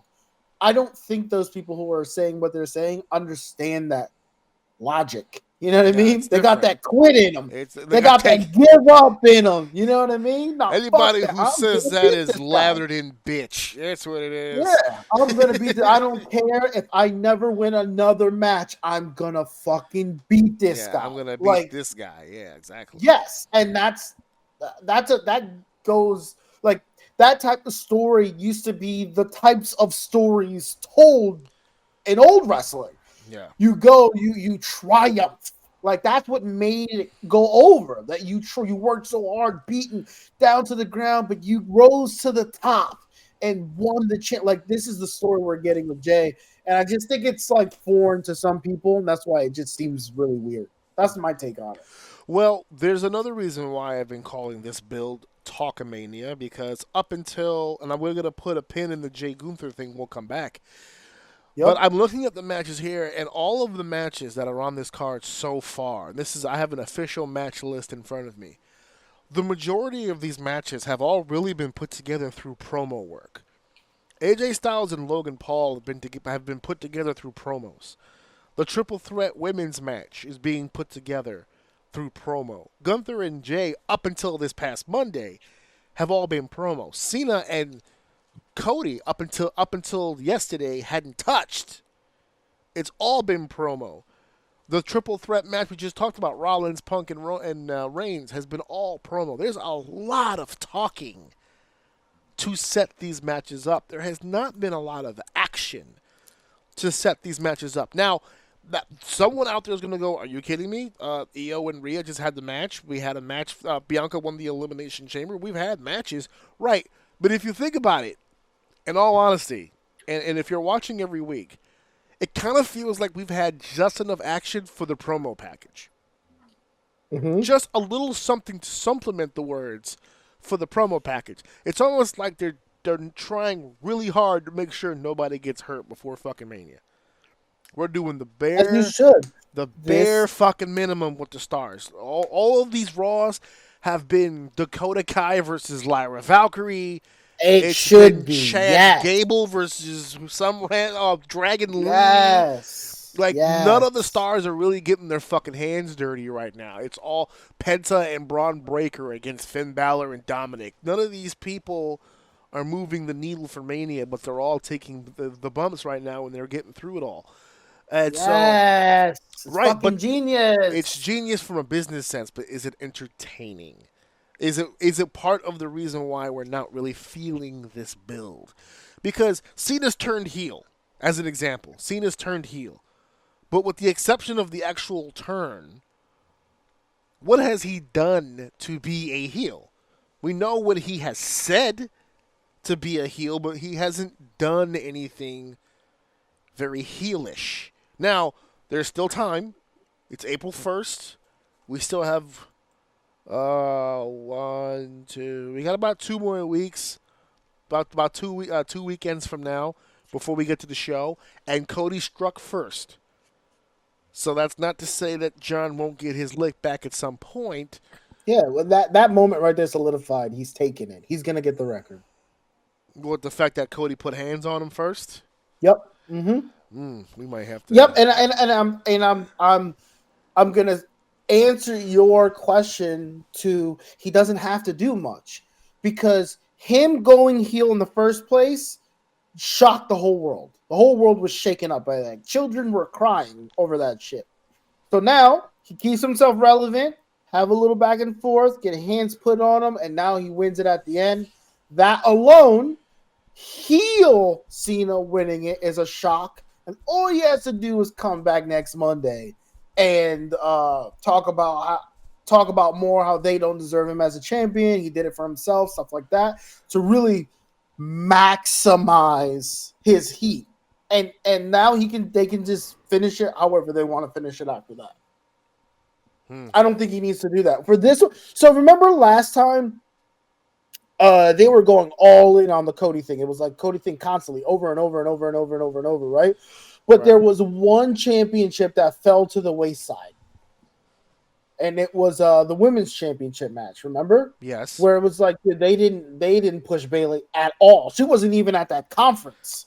Like they just shat on her completely. She was thrown away. Wasn't that Bayley and Io? I think it was. Yes. Right. I feel like this is a lesson learned from that because out of the three, I think Cena and Cody don't need that much development at all. But out of three of them, so the people that really should be getting the TV time right now is Roman, Seth, Punk, and Jay and Gunther. Jay and Gunther needing the most to push this. Not really, but like if you were to pick out of three, I think they would need it the most. A close second would be Seth, Punk, and Roman. And then so we only have a finite amount of TV time. Who's going to develop slower? I think Cena and Cody is that group because just knowing Cena as a heel right now is more than enough to sell the match. He could not show up for the rest until just show up on fucking Mania, and I think he'd have the same amount of heat, if not more, because he'd be like, yeah, fuck you guys. I don't want to give you anything. I'll be there at Mania. I think he could like just be done until Mania, and that shit will still go way the fuck over. So I think they're doing it right this time, and one of the belts aren't really getting shit on too hard. Not too hard. That's a tough place to be in. Yeah, we're not gonna shit on it too hard. Because if you think about it, the biggest match out of these three, and they're all huge matches. So I don't mean big as in like it's monumental over all three of them. I think they're all really high profile matches. But I feel like the biggest one out of all three is Roman, Seth, and Punk. Whether you're confused about it or not, I feel like this match is like, and it's not even a title match. It's just three guys wanting to beat the shit out of each other. You know what I mean? Yeah. So I think we're just in a really good place with this stuff right now. So, I mean, we'll see what happens. But, yeah, Cena and Cody don't need that much. I don't really think they do. No. And up until I'll make the joke again at the round table, but as regards to the Jey Uso Gunther program, I find it hilarious that between Jey Uso and Gunther, the MVP of this feud so far has been Jimmy Uso. Because he is just getting his fucking ass kicked up and down. He bled a gusher on fucking Monday to get this fucking feud over. Jimmy's out here sacrificing. So I'm like, God damn. Anyway, yes. So talkamania continues. We're building up to WrestleMania for right now. Let's get to speaking of WrestleMania, let's get to our main event. It is now time for our main event. Our main event of the evening, ladies and gentlemen, is taking us back into time. Let me start off by asking you, Dave, can you see the screen? Hello? Yeah. Oh, I thought you were counting me. No, I was saying, can you Yo, see? that's all it. Yo, I don't. Yo, you're a pro. Yo, can we? No, keep that shit. Hold on. Look, can we get a round of applause? That shit sounded like the recording, bro. How'd you do the same tone twice? That's insane. I dead ass was like, all right, he's gonna count me in. I'm like, you're just like, hello, oh, yo. Hey, you good at what you do. That boy good. That boy good. No, I swear to God, that was the. I don't know. And because you gave me props, I'm leaving this part in. But here we go. So I got rid of the other stuff. Guys. We took a quick. We was just break the kayfabe. We took a quick break because I was gonna literally piss myself. Yeah. So I told him, all right, I left a little thing there so it'd be easy to kind of pick up. And dude said it. This like. Tones and I was sitting here waiting for the 1, 2, 3. Got nothing. My man's like, yo, he is just not with it. No, I was just fooled. I was bamboozled. That was crazy. My mind is fucking blown on that. Flam, David. This is literally what I do. Holy dude. shit! The toad dough. You gotta run that back. Like you gotta like go back and listen to that shit twice. That shit was crazy. I don't know how you did that. I know I'm like going over the top with this, but that shit blew my mind, dude. Literally what I do. Okay. Oh my God. All right, let's go. But can you see the screen? I can see the screen. Okay. God damn it. 3 times. No, I'm just kidding. So for those of you out there, I tried looking for the match on YouTube. I can't find it in full, so I'm on the Peacock streaming site. Obviously, you search in WrestleMania. WrestleMania is the one show in WWE on the section in Peacock where you can look at the seasons and it gives you the actual number.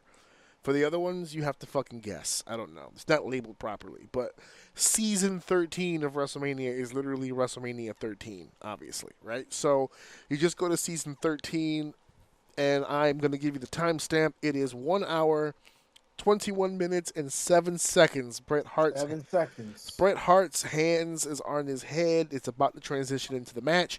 Again, for copyright reasons, I cannot play the audio, but I will kind of half-ass commentary call what I see so that you guys at home can get an idea of what we're looking at, and Dave and I are just going to be naturally just watching it and making our comments, basically. Essentially is what we're going to be doing here. Hence, the watch-along, because you'll get a chance to watch along with us. So, WrestleMania 13, really quickly. This was Stone Cold Steve Austin's favorite building, baby. Hold on. Don't do the rundown. Don't do the rundown. Let's get into the match because I got a few things. I got a few things I want to ask as they're bouncing around. We're gonna talk over it. You're gonna give us that while we're in the match. While we're in the match. Okay, so hold on. So we're in the match. Well, we will call it in the ring. Here we go. We're gonna call it in the ring. Again, they can't hear it or see it. Yeah. So let's give them something. Now, before you do this, I'm the master at this. All right. Okay. This is what we do. This is what our group of friends used to do before Discord stream shit. Okay. So for the people watching, if you do want to follow along, we're at, like he said, 1 hour, 21 minutes, 7 seconds.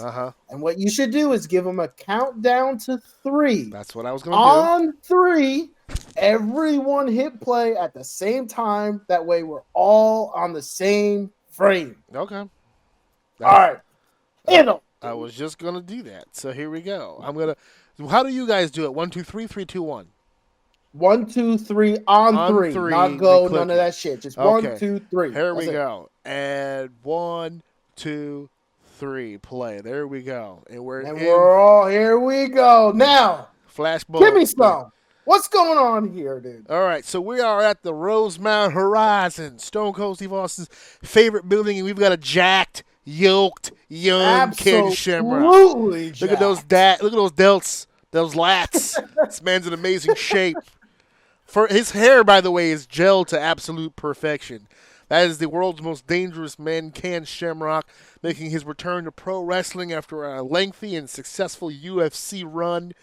The former Pancreas heavyweight champion. This man knows a lot about shoot fighting and getting in the ring. That's why he was assigned this matchup as the referee. This is his debut in WWE. Was he the first UFC guy to go to WWE? To go into WWE, is that what you're asking? Yeah, to go into it. I would think officially on the big stage, sure. Here comes Stone Cold. Bam, the glass, baby. Da da da da da da. Here comes he's talking, he's walking, the bald-headed menace of Stone Cold Steve Austin. Get your hands off me, you damn dirty goon. We are in the Rosemount Horizon, just outside the shadow of Chicago, Illinois. And this was the beginning of the greatest double turn in wrestling history. Steve Austin spent several weeks, several months as the heel, as the bad guy who was tormenting the good guy, the fan favorite Bret the Hitman Hart. In this match, however, Steve Austin has such a badass performance.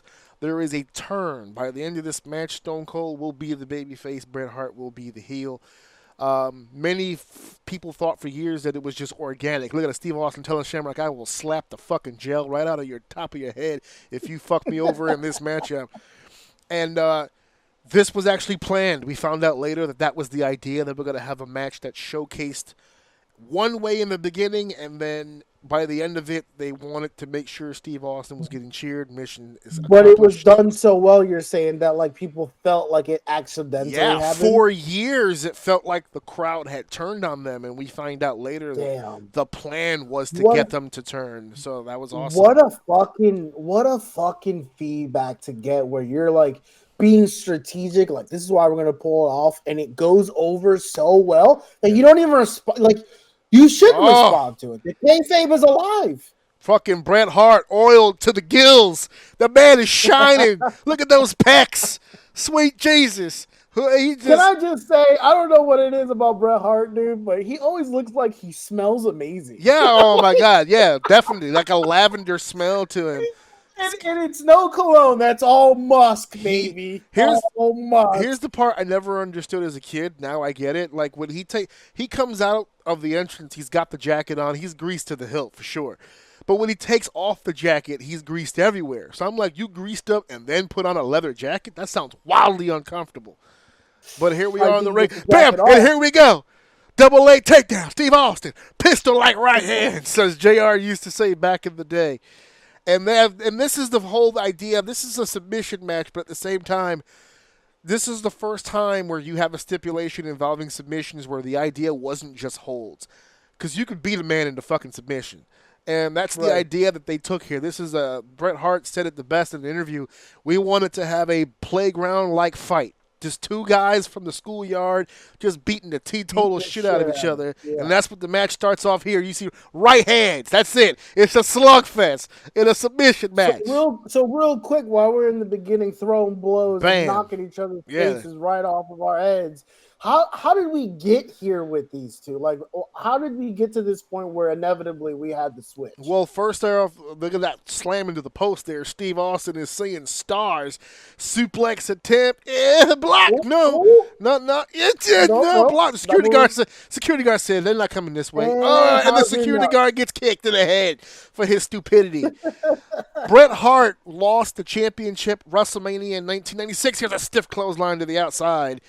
And Bret Hart took some time off, healed some injuries, did some TV. He was gone from March of 96 to November. So about 6 months or so. During that time, Steve Austin started developing the Stone Cold character. And he was a heel, and he wanted to face the top babyface. And besides Shawn Michaels, the next best thing at the time was Bret Hart. So upon Bret Hart's return, Steve Austin, and now they're fighting in the crowd. Crowd work here. Was that Ludacris? If it wasn't Ludacris, it was Ludacris's daddy. Here goes the beverage. Here's a cold one for you, Bret.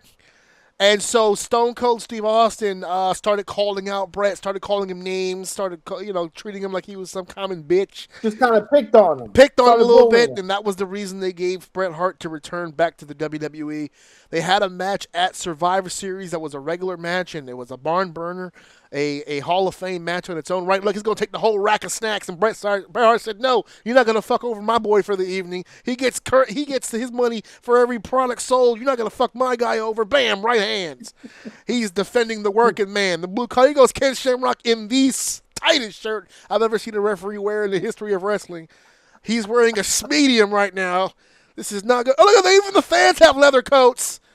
That's amazing. The 90s. You had to be there, folks. I was going to say, this was a good year, man. Yeah. These were the years. So this was 97, March of 97. He's So rubbing Bret Hart's head, bro. yeah, That's crazy. that's the fans. You will get stiffed for that. Yeah, exactly. Look at this asshole wearing an NWO shirt to fucking WrestleMania. What a dickhead. What a Always that. There's always that yeah. one fucking guy. Yeah, look at the size If of that. you're that yeah. guy, dude, especially in that time, go fuck yourself. How about that? Absolutely. Look at the security in their red windbreaker jackets trying to cross them. Oh, and a suplex! Or a backdrop. They look more like a backdrop, my bad.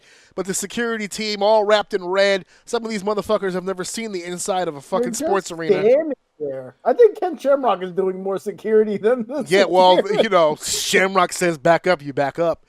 So to get back to the story here, Stone Cold and Bret Hart had a match at Survivor Series that was a barn burner. Then they wouldn't let it go. They kept attacking each other. They get to the Rumble, and Stone Cold screws Bret Hart out of the Royal Rumble. Then they had a match in February pay-per-view in a four-way, including Vader and Taker to lead to WrestleMania.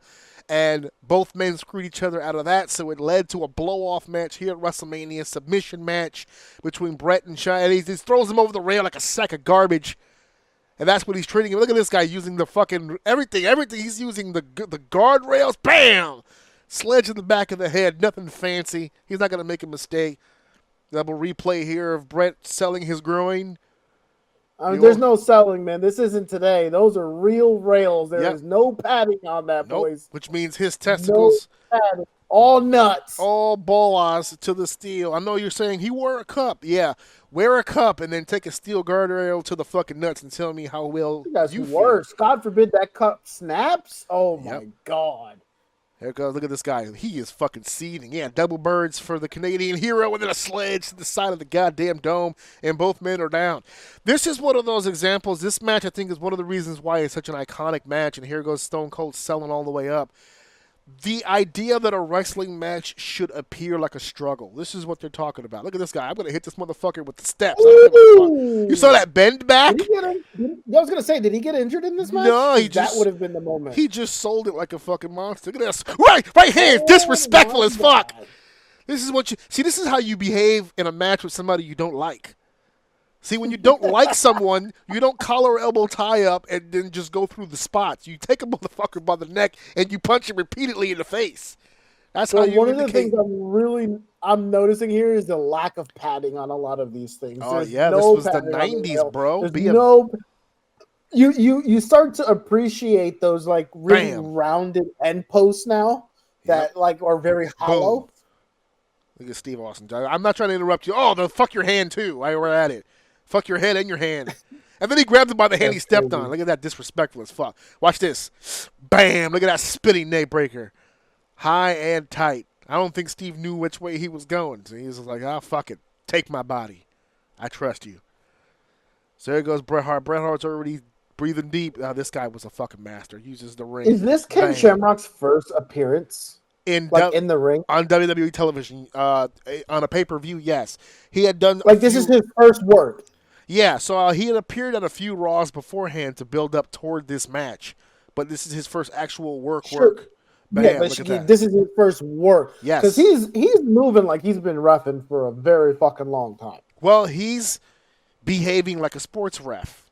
A sports ref is supposed to be out of the fucking way. He knows how that looks. Bam! That's old school. I used to use that move earlier in my career. I stopped doing it because motherfuckers didn't know how to sell it. Look at this motherfucker. I don't quit. Fuck you. Two birds. I used to do that move a lot. A lot of motherfuckers don't know how to sell it. A lot of my in-ring work from back in the day is a lot like this because that's who I grew up watching, those elbows to the fucking knee over and over. Look at him working a body part. Bam, jolt that. That's supposed to have an effect on the joints. That pulls your knee back. That shit hurts. 1,000 times over. Look, it's gonna heal it. Ooh, that's no science behind that, folks. Just a straight punch to the fucking kneecap. How about that? it's one thing that's extremely apparent to me when I watch these old Bam. matches, and I hate it. Oh, that shit Devastating. hurts. Devastating. It's the transitions between actions, if that makes sense. Like one thing nowadays that really drives me nuts, and men do it too, but I think women are like the worst when they do this shit, is telegraphing and or waiting in place for the next thing to happen. He's selling his Whereas asshole. like even in these moments, Bam! I know he's like damn, hit him with the stunner. I was gonna say, hit him with the stunner. He used the stunner to get him the fuck off of him. He was like, "Please stop hitting me, motherfucker! My knee hurts." And he dropped him with the Stone Cold Stunner. Ass. Yeah, yeah, working the league. Finish but him yeah, on, they have this. They have that very. They have each person had like. And I'm not saying everyone, just like the high level had their way of like transitioning those moves. Like when Austin is waiting on the apron for him to turn around, he really does look stunned, Bret, when he turns around and gives him the bird. Like the transitions just felt like you weren't waiting for the next move. I'm on top of you, actually, like it's an actual fight. Instead of you having my hand cocked back for 2 seconds while you turn around because you're not properly in place. Yep, here we go. Ring post figure 4. Bret Hart was famous for this one right here. These are devastating, like in real life. I don't ever want that done to me. It's funny because in reality, that other leg is almost playing no role, which is kind of what makes it worse. Because in order for this to not actually murder him, Bret's got to balance his weight on his shoulders. If he can't get a good grip on that, he's gonna fuck you up with that. Because if he wants to be a dick, if he wants to be a dick, all he has to do is just lean up and then put all his fucking weight on that. That's where I was going with it. And that's that's where the expertise comes in. But the second this guy doesn't like you, all he's got to do is put the weight on your ankles that he's holding, and it's game over. That's it, game over. He's gonna pull your whole fucking leg out. Everything. Here goes Bret Hart now over to the outside where he's going for the ring bell. Ooh, the classic ring bell. That's it. How many WrestleMania video game, how many No Mercies did y'all motherfuckers hit people with that ring bell? Ding! Over and over. Hey, listen, N64 WrestleMania, there was two things I was reaching in the crowd for, is a stop sign and a ring bell. Yeah, the stop sign was fucking god tier too. Now we've got the steel chair. By the way, folks, in case we didn't mention it, it is a submission match. And in this particular submission match, there are no disqualifications. He's going to Pillmanize when he's trying to break that ankle. That's a term in the industry, Pillmanize, because Steve Austin first did it to, it's been used before that, but it was most infamously used to break Pillman's leg, and there goes Bret Hart with that jaw-jacking Steve Austin. Look at that. And this is one of the reasons why... I love that. Look at this. Look at this motherfucker. Look at this motherfucker. And this is one of the reasons why the turn was so effective, because even though, as a bad guy, if you think about it, he came in the bad guy, Bret came in the good guy, but Austin is getting the fucking shit kicked out of him. And he won't stop. He does not stop. That's where the whole toughest SOB in WWE But he's selling it like a pro, too. Even in those moments where it's supposed to be high adrenaline, so air quotes, pain goes away, he's still very stiff on that leg. Like right now, look, he's moving, but he's fucking stiff. You can tell that hurts like a motherfucker. Because it's the art of selling correctly. People hear half of it and only do half of it. So people... Like whenever you see a fighting spirit moment, right? They're going to chair shot, bam. And people say, well, he fired up. That's why he's not selling anything. He fired up. His adrenaline's pumping. So, that takes care of the nerve endings, but your muscles still hurt. Your leg is still locked. Bam, there's an elbow drop. That elbow's devastating, dude. It's literally to the fucking, like, the breast of your chest, like at the top. Right where the clavicles like fucking meet, man. That shit looks like it hurts. And if you notice, they're being very diverse. There's a kick there to the stomach by Steve Austin. They're being very diverse in their offense. Clotheslines, punches. That's all stuff that people do now. But now we've got look at elbows. The emotion, the camera in their face. No shame. Put the camera in the kid's face. Watch him cry. Russian leg sweeps. Suck a dick. How many guys are using that now? Oh, look at Steve Austin with the leg submission, baby. How about that? Pull that arm back, twist that neck. Come on, quit, you bitch. Let's go. Fucking tap out, you fucking clit-wearing asshole. Take that shit off. You look like a vulva. Say I quit, motherfucker. He's in there talking wild. Look at Bret just turn that fucking neck sideways. Ken's in there, too, by the way. And I'm just noticing now, based on his position, are those bicycle shorts while we're at it? Or are those actually Tight? Oh, my God. Yeah. That ghoulish figure. Was that Stu Hart? Oh, shit, Jesus. That was Bret's dad, or the spirit of his dad. I can't tell. He goes to go turn him now in the walls of Jerkino. The old fasting Boston crab. And that was the cameraman's excuse to show more of Ken Shamrock's biceps and triceps, which are massive, by the way. His shoulders are amazing. It's the delts that I'm. It's the delts. sold on. Yeah. It's the delts. It's the delts. Baby delts is a phrase never used towards Ken Shamrock. That's for sure. No. This man could fucking shoulder tackle a refrigerator. Look at that guy. Jesus Christ. Bret Hart's reaching. Fight. Fight, you son of a bitch. There you go. Grabs the bottom rope. He has to the count of 5, a referee. He has until the count of 5 before disqualification. He has to stop at 4. I wish people would stop saying that. That's why I'm making the joke. I have until 5. No, you have until 4. 5 was a disqualification, you prick. Here you go. Oh, he's going to try to steal his move, and he's doing it wrong because he doesn't know how to fucking do a sharpshooter. He has no fucking... That's why he got eye gouge. I'm not turning in this mess. Fuck you. I'm not going to ruin my hold. I don't bend that way. Get this one off. Yeah, I don't bend that way. Executed. You fucking dickhead. Get off me, bitch. Wonderfully put here. The selling is top tier. The fucking energy level is high. They're fucking still going for it. They've been going almost over 10 minutes now, and they're still cooking. There's been no lulls. Even when they haven't been doing moves together, they've been striking. They're moving. Boom. Yeah, but that's why back in the day, those Iron Man matches were so impressive. Because they didn't work like they work today. Which don't get me wrong, I think the way they work today is a lot smarter. Yeah, and it doesn't put as many miles on your wrestler. But in these days, I remember you getting gassed about Iron Man matches because they would fucking go. Well, what is that? 60 minutes. Here's an important part here. Bam. Oh. He throws him into the ring. That one asshole fell mad late. I don't know what the hell his deal was, but he fell mad late. So did the cameraman get in the way? What happened there? So it was an Irish whip into the guardrail, I guess you could say. Look, and now he's attacking him here. So Steve Austin hits the guardrail, and now Bret's trying to open him up. He is actually busted wide the fuck open right now on that guardrail. Because he fell short. He definitely cracked his head on the guardrail. Well, 100%. that was the idea. He's leaking right now. That was the idea. Are you saying he tripped that way on purpose? Yes. He had already gigged before that. The railing was an excuse. So here's the deal with. Here goes the instant replay. Watch again now. Here goes the Irish whip counter. The only hitch in the giddy up. I got it. It would have been flawless if the fucking guy sitting there wouldn't have been sitting there when he ran to the railing. That or if he didn't move. I think he got nervous and moved and got in his way. If he would have just stayed where the fuck he was at, Austin would have went around him. Yes, I think that was the better way to go. He just panicked and didn't want to be in the way. But he got nervous. But he got in the way. Said, oh, no. So now we've got a bloody Steve Austin. For the record, for those of you folks who haven't heard the story and don't know, at this time... Oh, wait a minute. Hold on. Is this the scene? Is this the match with the infamous... Yes, the bloody face. Yes. We'll get there.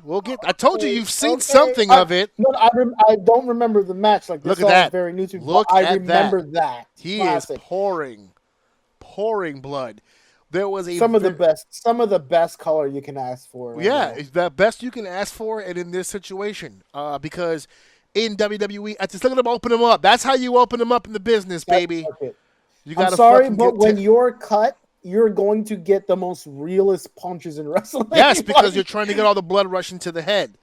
Those are real shots. I'm actually going to snuff you from here on to the rest of that is live rounds, folks. You're seeing live rounds right now. He is hitting him for real. Maybe not with all of his might, but he's hitting because that's where all the blood has to go. You don't need it, dude. You're cut. You're like, you know what I mean? Like, you're already wounded, catching knuckles to the face. In 1997, there was a very strict no blood policy. Love that elbow. That was a no blood policy. You were not allowed to bleed. In this matchup, Bret told Steve, "We're gonna get color tonight," and Steve said, "Well, what's the old man gonna think? What's Vince gonna say?" And Bret goes, "I'll handle the old man." So they went against they broke the rules here. They got a little color, and Vince got pissed. He fined Bret. Bret got in trouble, but he said, "You know what? We needed it to make Steve," and he was right. Thank you for paying for this moment. Yep. And now look, here goes how. This is how you do a fucking This is how sharpshooter. you're supposed to do This is how it. you're supposed to do it, asshole.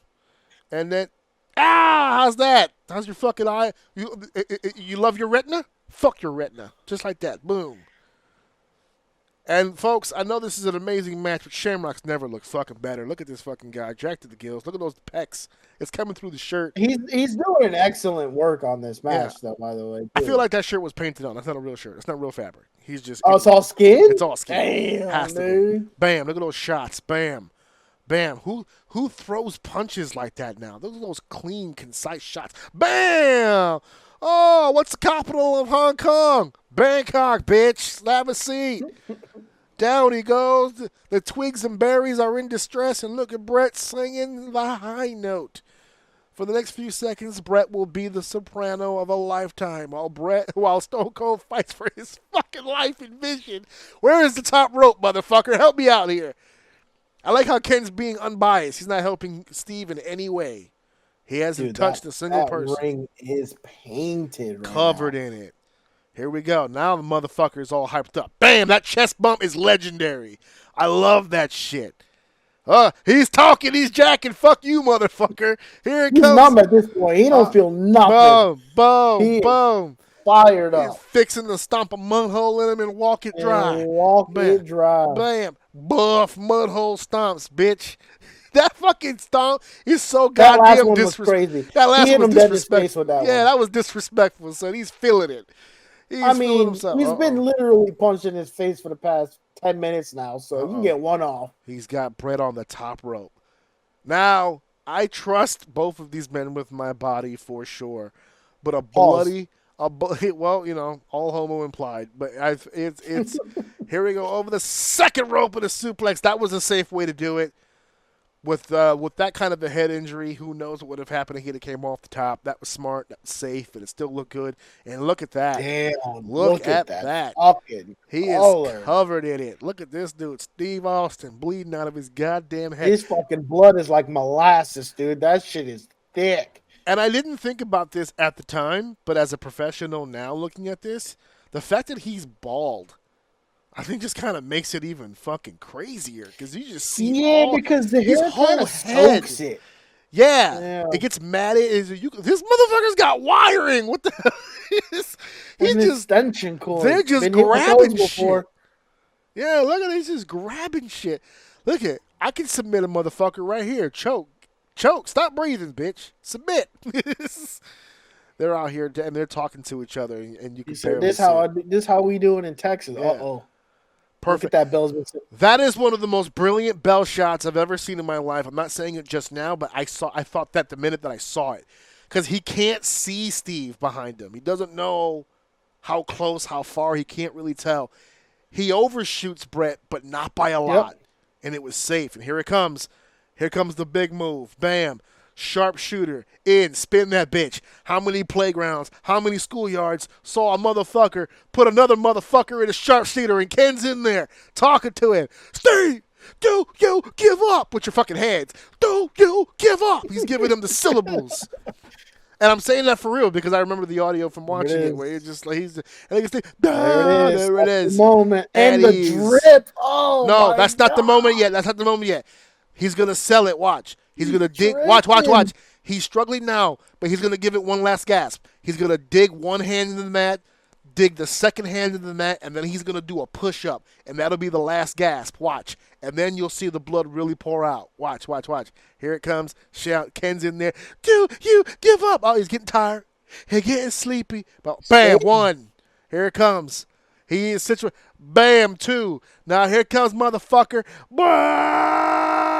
Oh my God. Fuck yeah. That's the shirt right there. No, you motherfucker. Come on, you get off of me, you piece of shit.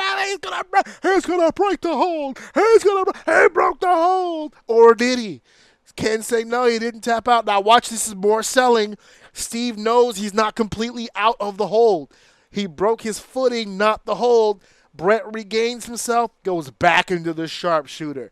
Beautiful. Reach for the ropes. He's going, there's the crimson mask, baby. He's going, the back of his head is red. That's how much fucking blood is pumping in his body. Crazy. Do you give up, Steve? Do you give up? Do you give up?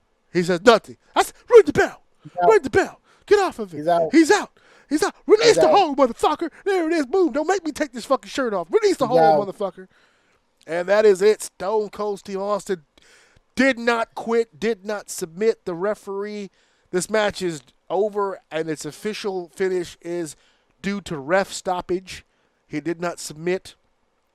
But that's still it works on both levels. He didn't submit, so he comes out a hero. But then again, you look the other way, Bret beat him into submission. He beat him so bad, the referee had to fucking call it. So it works on both ends. So there goes Bret. He's getting a mixed reaction. That was a classic. That was a classic way back in the day. I think they kind of started to lean into that more, which is why it kind of slowed down.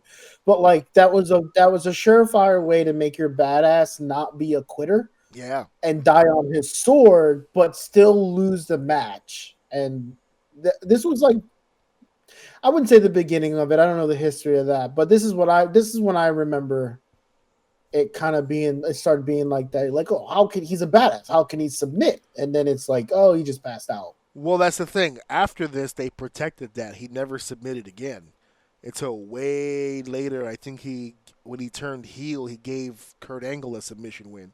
Oh, wait, Bret's not finished with him. I'm going to finish him here. And King goes, no, that's over. Leave the man alone. I said leave him alone. Respect the shirt, bro. Back up. No. And Bret goes, no. I'm going to finish him off. He's been fucking with me. He's been talking shit about my parents. And King goes, but the shirt, motherfucker. No, gut wrench. Bam. Now I done told you to get the fuck off this man. No. Knuckle up. Go ahead. You see these delts, motherfucker. The infamous Ken Shamrock stance. Yep. There you go. He's ready to go. He didn't put on that shirt just for play. Okay, he can go too. Let me tell you something. We can all look how hyped he is. Guys, listen, dude, he's crushing this. A lot of guys can relate when you're that guy and someone takes you off your feet. Yeah. It's like your manhood's been stripped from you. You know what I mean? What do you do when you turn around? Look, he got the I eat ass face. Yeah. What do you do when you turn around? The guy that did that will beat the fuck out of you if you do something. He second guessed it after he got tossed. Yeah, with the I eat ass face. Nobody brings it up because you can't do anything. You see the mixed reaction though. He's high fiving people and flipping off the other ones. Like it's right in the middle, right there. Shortly after this, we would have the reunion of the Hart Foundation, and Steve would go on to be one of the biggest babyface ever. Look at this motherfucker just covered in it. Ken leaves the ring now because he's not going to get any more blood on that referee shirt that he needs to. Here comes a regular average ref.